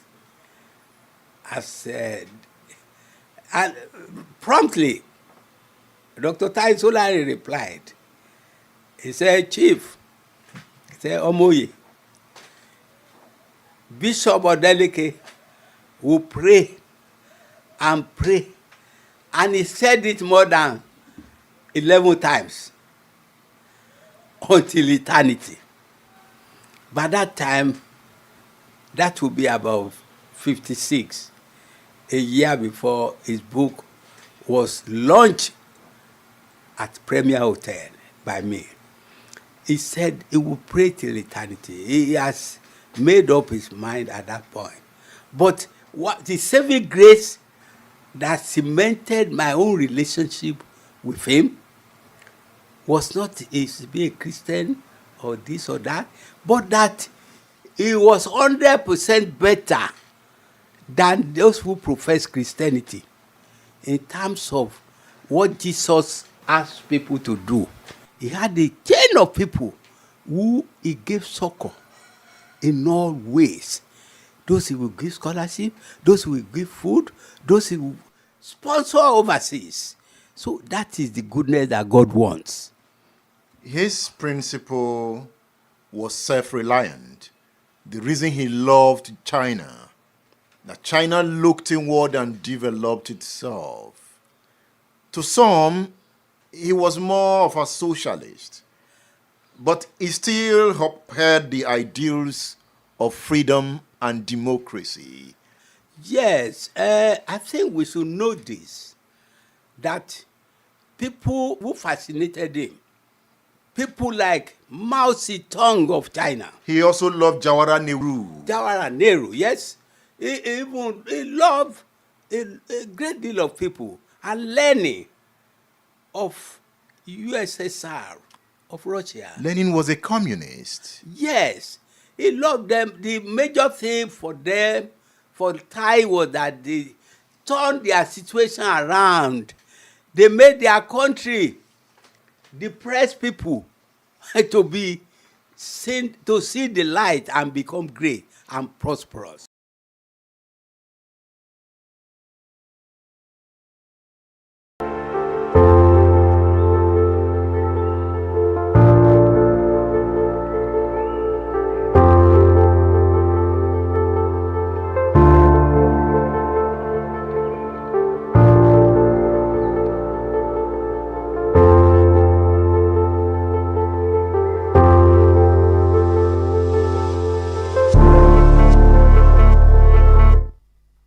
Hey,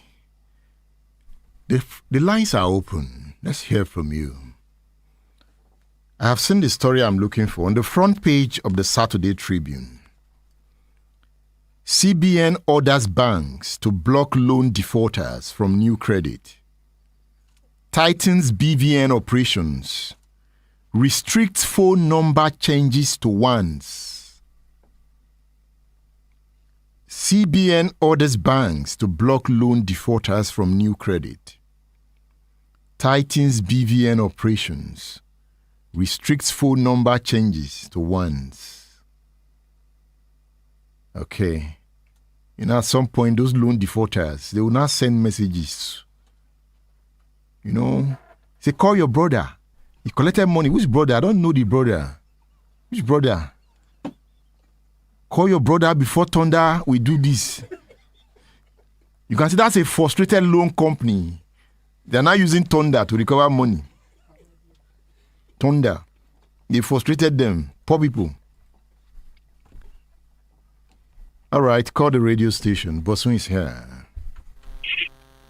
Hello, good morning. Hello. Good morning, sir. I'm Cousin Molarewaju once again. Thank you. Well done, sir. Yes, sir. You made a point that it was the Yoruba that even caused a civil war due to the political crisis in the Western region then. You made that point. So I'm sorry, sir, I disagree with that. I disagree with it. Because though it happened that there was a political crisis in the Western region then, but it wasn't the Yorubas that called on the Igbos to plan that coup that killed all the regional leaders, with the exception of the Igbo leaders then. Michael Okpara was the governor of the Eastern region. They didn't kill him. Nnamdi Azikiwe was the president of the country then. He wasn't killed.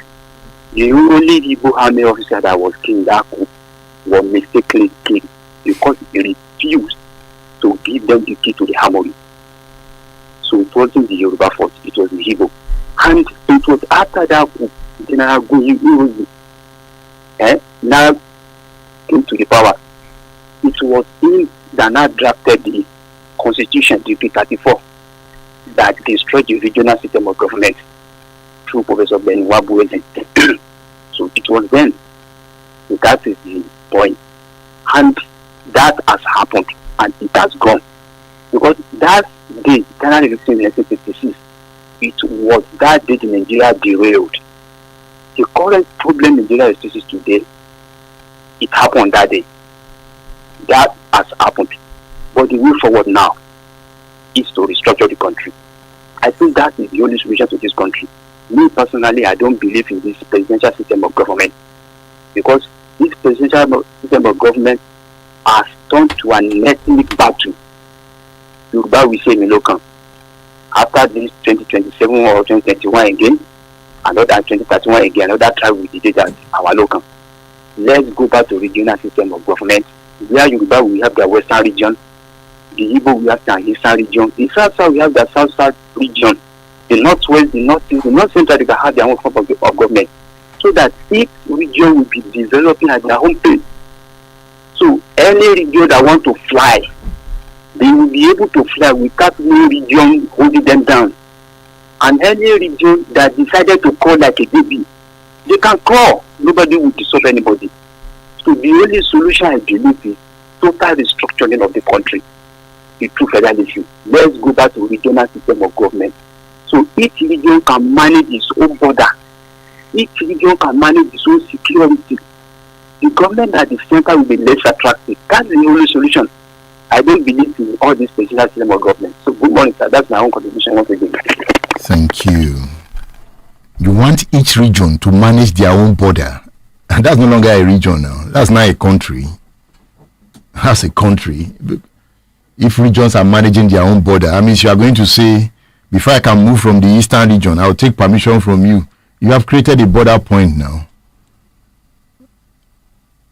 And I hear this, let each region move, develop at their own pace. It is a selfish idea. It's a selfish idea. If it is a nation, you cannot say one region should develop at the detriment of the other. If one region is rich, it should be able to share its wealth with the other. That's why it's a nation. That's why it's a nation. That is why it's a federal government.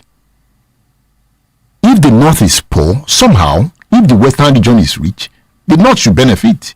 As far it is one country.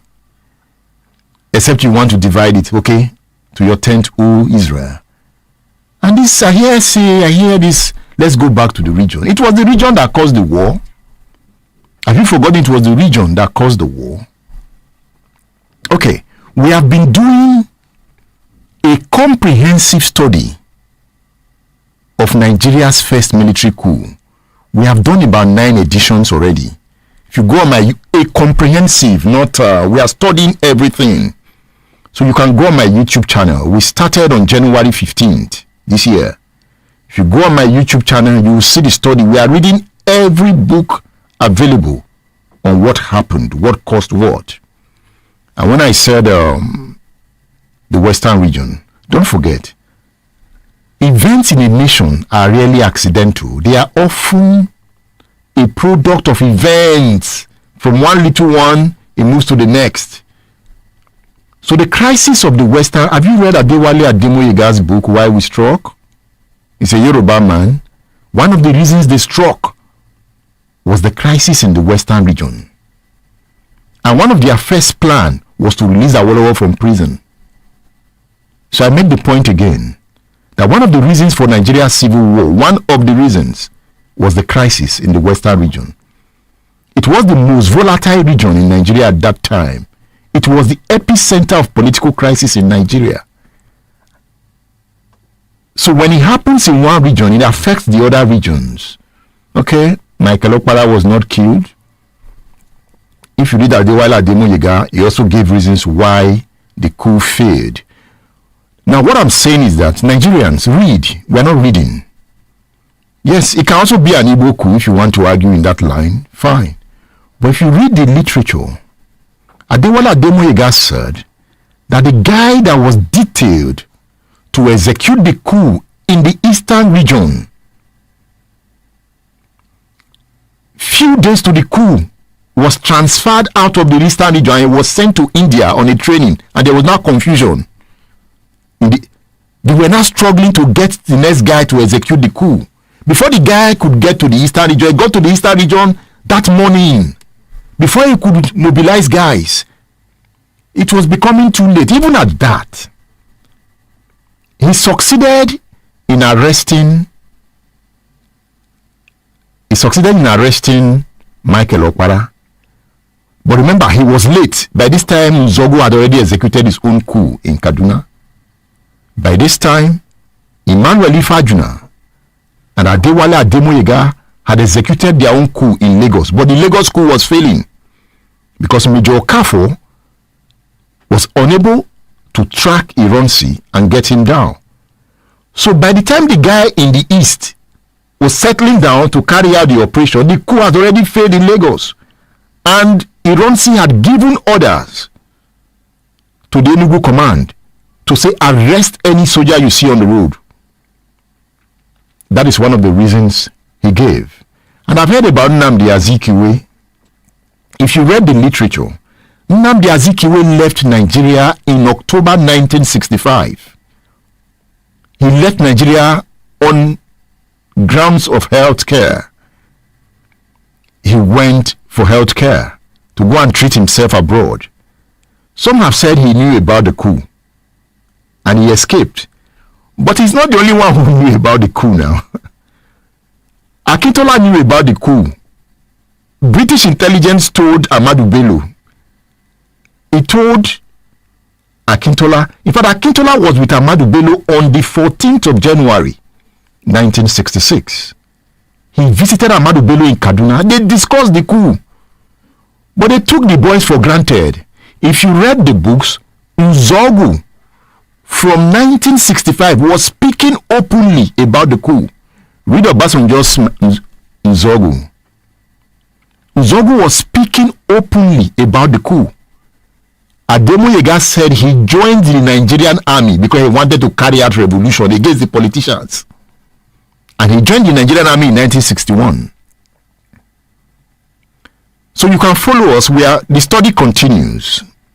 I stream live every Monday, Tuesday, Wednesday, and Thursday because we are addressing those issues. So I make the point that one of the reasons for the coup and for the Nigerian civil war, remember, political crisis led to coup. Coup 1 led to coup 2. Coup 2 led to the pogrom. The pogrom led to the civil war. We are not talking about just one causes or one cause of the civil war. There are causes of the civil war, and one of them is the crisis in the Western region, the most volatile region at the time. If you also read this book, I recommend this to you, The Last Flight. The Last Flight. A pilot remembers the Air Force and the Biafran air attacks. In fact, the last edition we did, I read from Ojuku's book. Remember, one of the reasons the coup failed in the north was Ojukwu refused to cooperate with Nzogu.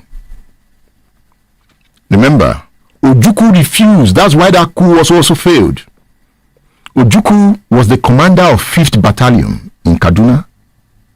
Nzogu was an instructor in Nigeria Military Training College in Kaduna. Ojukwu, commander 5th Battalion, Kano. He needed money. Kaduna Nzogu needed money to continue the coup, and he needed the cooperation of Ojukwu. Ojukwu did not cooperate with him. In fact, Ojukwu made the coup to collapse in the north. So an Igbo man executed the coup. An Igbo man made the coup collapse. How do we explain that? If you read the book Emeka, you will see the account of Ojukwu. If you read the book by Richard Akinola, fellow countrymen, you will see Ojukwu's account. Now, Igbo men feared the coup. Agui Ironsi is an Igbo man. Ifajuna is an Igbo man. He plotted the coup in Lagos. Another Igbo man, Ironsi, made sure the coup did not succeed. I've also heard that Ironsi's decree 20, Ironsi's decree, unification decree. Hey, let's be frank. Military cannot govern through a regional system. Military only governs through one command. In a military, you cannot say you have a governor that is independent of the commander-in-chief. So when Gowon took over, why did Gowon revert back to regional system? Military don't govern through that kind of system. Military govern through one central command. So you cannot have a regional autonomy under a military government where the governor, who is Fajri, was the governor of the Western region. So Fajri will now be independent of the commander-in-chief. No, it doesn't work in a military system. So the military could not have governed through that kind of system. It would be a unitary system. That's how the military operates. And every other military government that came, did they go back to the region? They didn't. It doesn't work with the military. So that is clear. So let's read more books. It will clear some of our doubts. Whether you say it's an Igbo coup, that's not. It can be an Igbo coup because most of the officers who carried out the coup were Igbos. But the officers who countered the coup were also Igbos. And why were Igbos so dominant at that time? If you look at the structure of Nigerian army, if you read the book Ironsi, by 1960, Igbos dominated the major corps. Those young officers were mostly Igbo because military at that time they were recruited. They were recruited on the basis of merit. The colonialists recruited them on the basis of merit. And many northern guys could not qualify. They could not pass the test. And one of the reasons they carried out the coup was that Ahmadu Bello now and Tafawa Balewa, seeing that Igbos were dominating the army, especially the officer corps,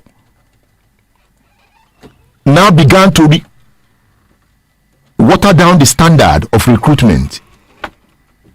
Alabi Sama said that in the interview. They now watered down the standard of recruitment so that most northerners can have space and come into that system. Adewale Ademoyega said no, they didn't like that. They wanted a military that was based on merit. But Ahmadu Bello was trying to northernize the military. And that was one of the reasons they struck. All right.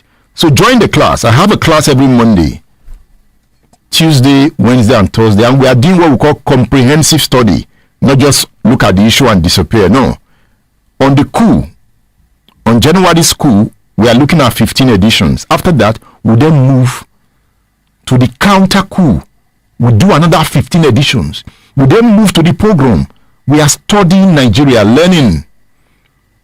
And we are doing that on YouTube. So you can subscribe to my YouTube channel. The videos are there. And you join the discourse. The lines are open.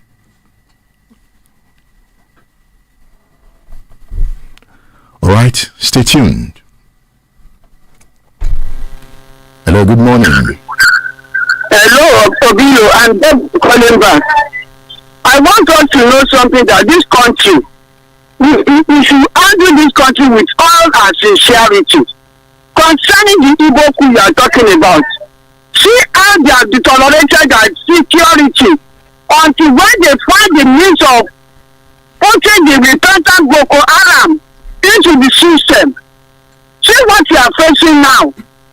Concerning Nigeria from the foundation, please tell me who gave the order that Awolowo should be put in prison? If not Sowore, who said my hands are tied? We are fighting guerrilla war in Nigeria right now. We all are aware because Gumi has said that those in government know the whereabouts of those and the address of these people. Thank you. Thank you.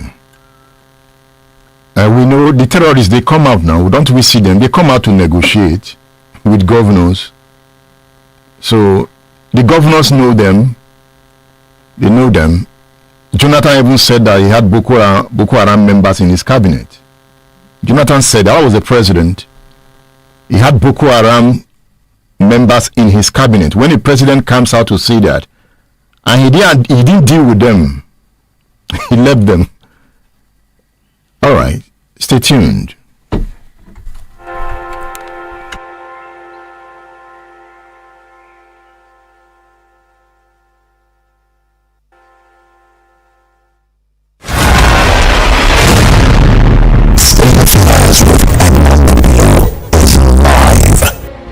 Splash FM 105.5.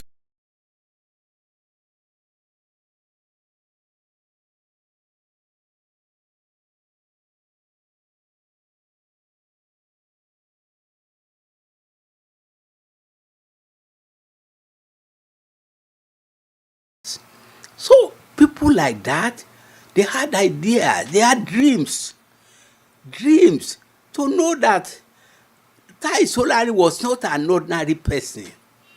When I was, after secondary school, I was in cooperative college, Eleyele, where I was for 1 year.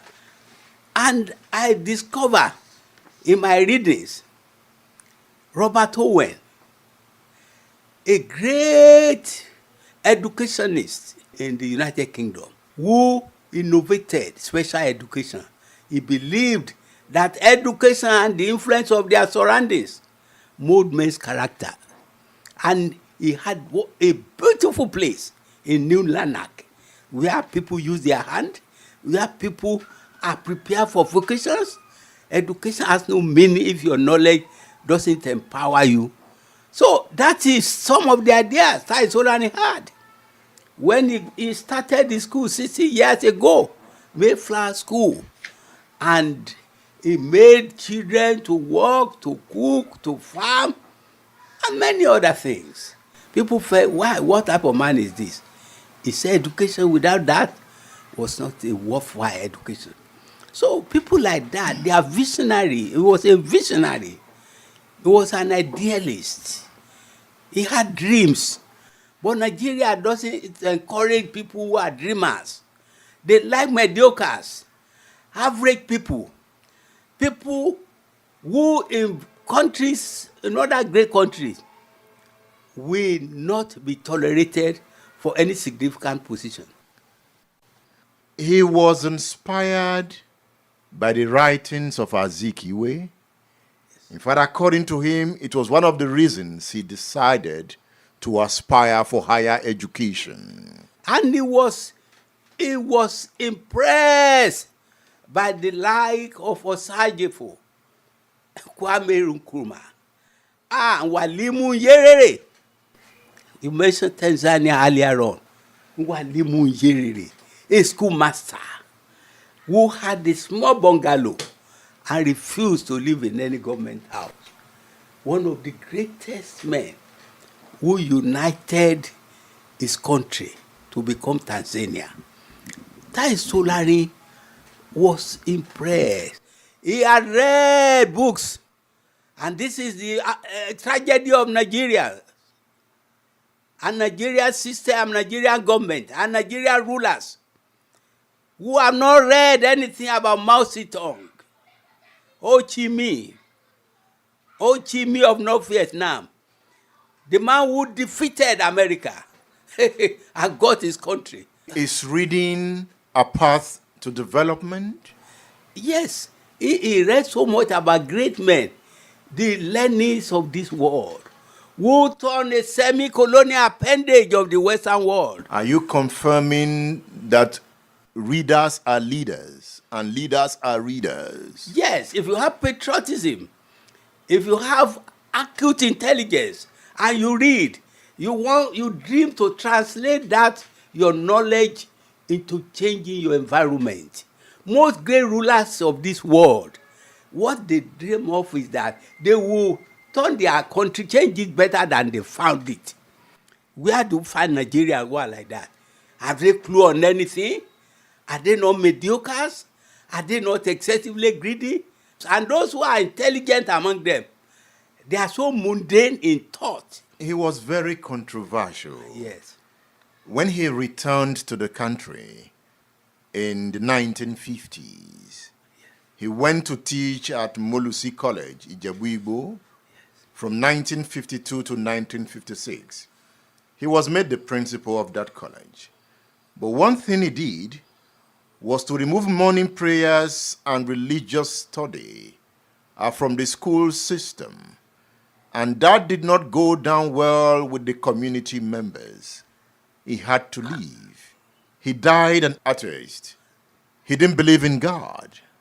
Tai Solarin compensated for his atheism with his great love of the people, of the masses, that people, nobody should be oppressed, that he was agonized by poverty, by the suffering of poor Nigerians.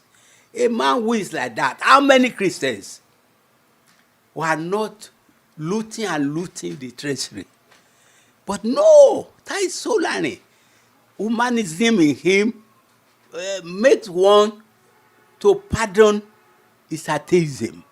He loved people, especially the poor people.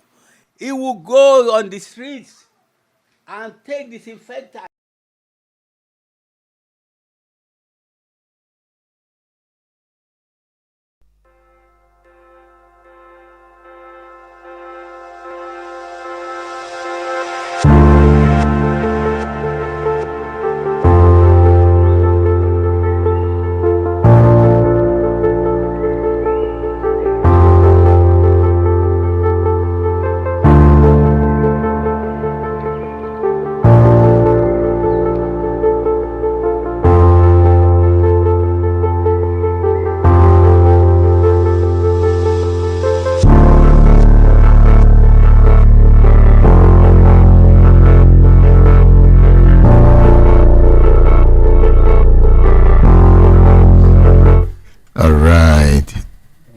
Bosun is making me smile.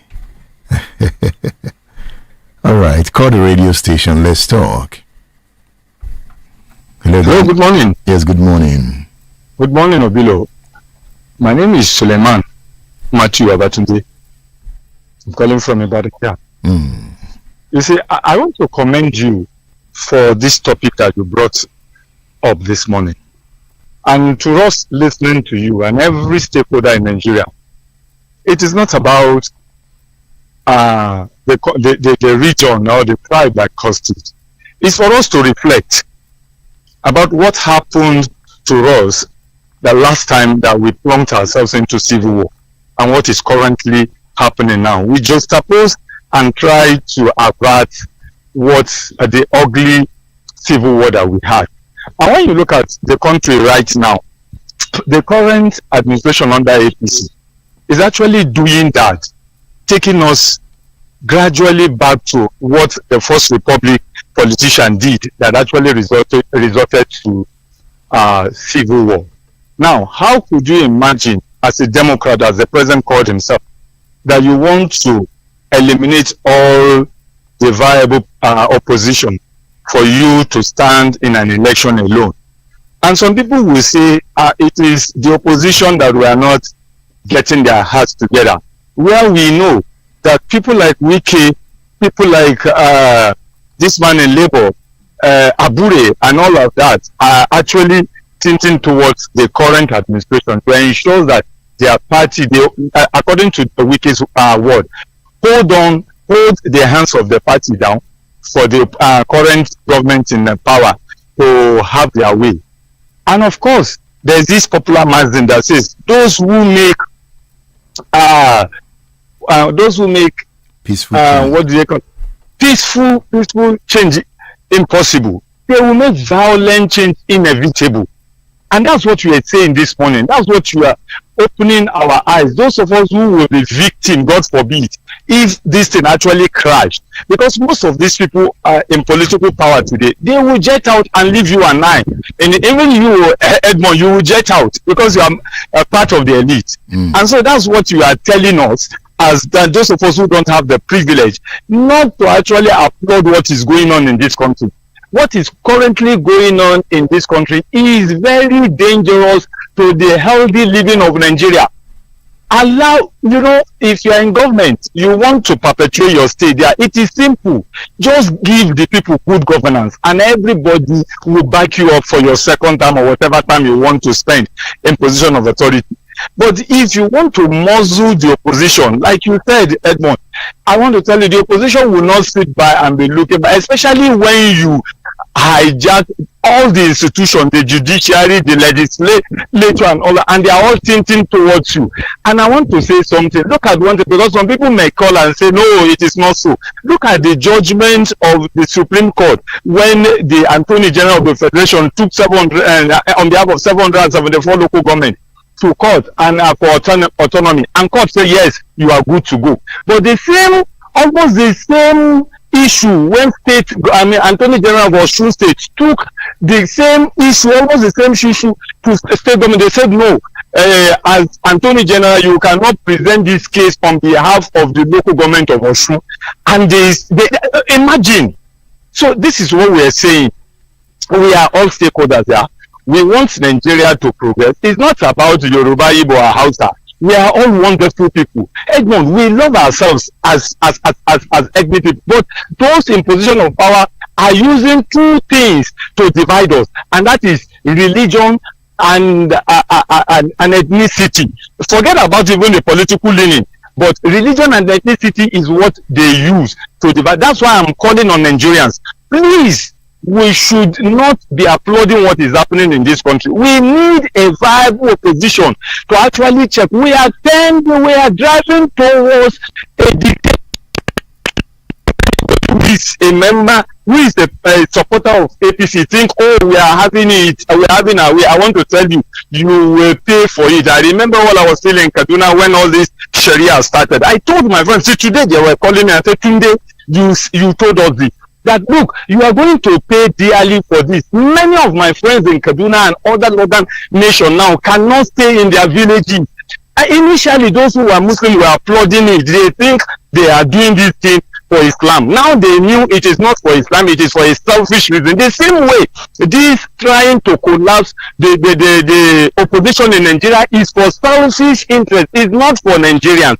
And that's why we must all speak against it. Edmond, you were talking about our spirituality. Edmond, we will all of us. I have to let you go now. Yes. Thank you, sir. Let me make this. We will all going to live for eternity, but it's not in this form. We're going to have a changed body and stay there, and it's going to be whether in hell or in heaven. And that's why we should be conscious of what we do here, so that by the time we translocate to the paradise, to heaven, we will be in heaven and not in hell. Thank you. Good morning. Thank you. Hello, good morning. I'm greeting Can a nation redeem itself after examining her history? History shows that nations, like individuals, are not prisoners of their past. They can renew themselves. But renewal does not begin with constitutions, political parties, or even elections. It begins in the mind. The crisis that shook Nigeria, the collapse of the First Republic, the 1966 Nigerian coup, and the counter-coup, and the terrible suffering of the Civil War were manifestations of the people's thought patterns. National events are simply the working of the psychic forces of the nation. In other words, the destiny of a nation is shaped by the invisible forces of thought that dominate the collective mind of its people. If suspicion dominates, suspicion produces conflict. If greed dominates, greed produces corruption. If fear dominates, fear produces violence. A nation eventually becomes the outward expression of inward thinking.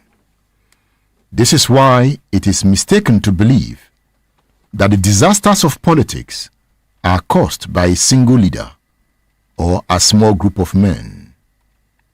When selfishness becomes the guiding spirit of public life, when every group seeks advantage over the other, when power becomes more important than justice, when ethnicity becomes stronger than citizenship, then the stage is quietly set for national catastrophe. Who will say I did not speak when I saw the wind? Next week is another time on State Affairs. The next program is Ijoba Tiwa with Seun Aribikola, the one we call Seun Special. Stay tuned. I am Edmund Obilo.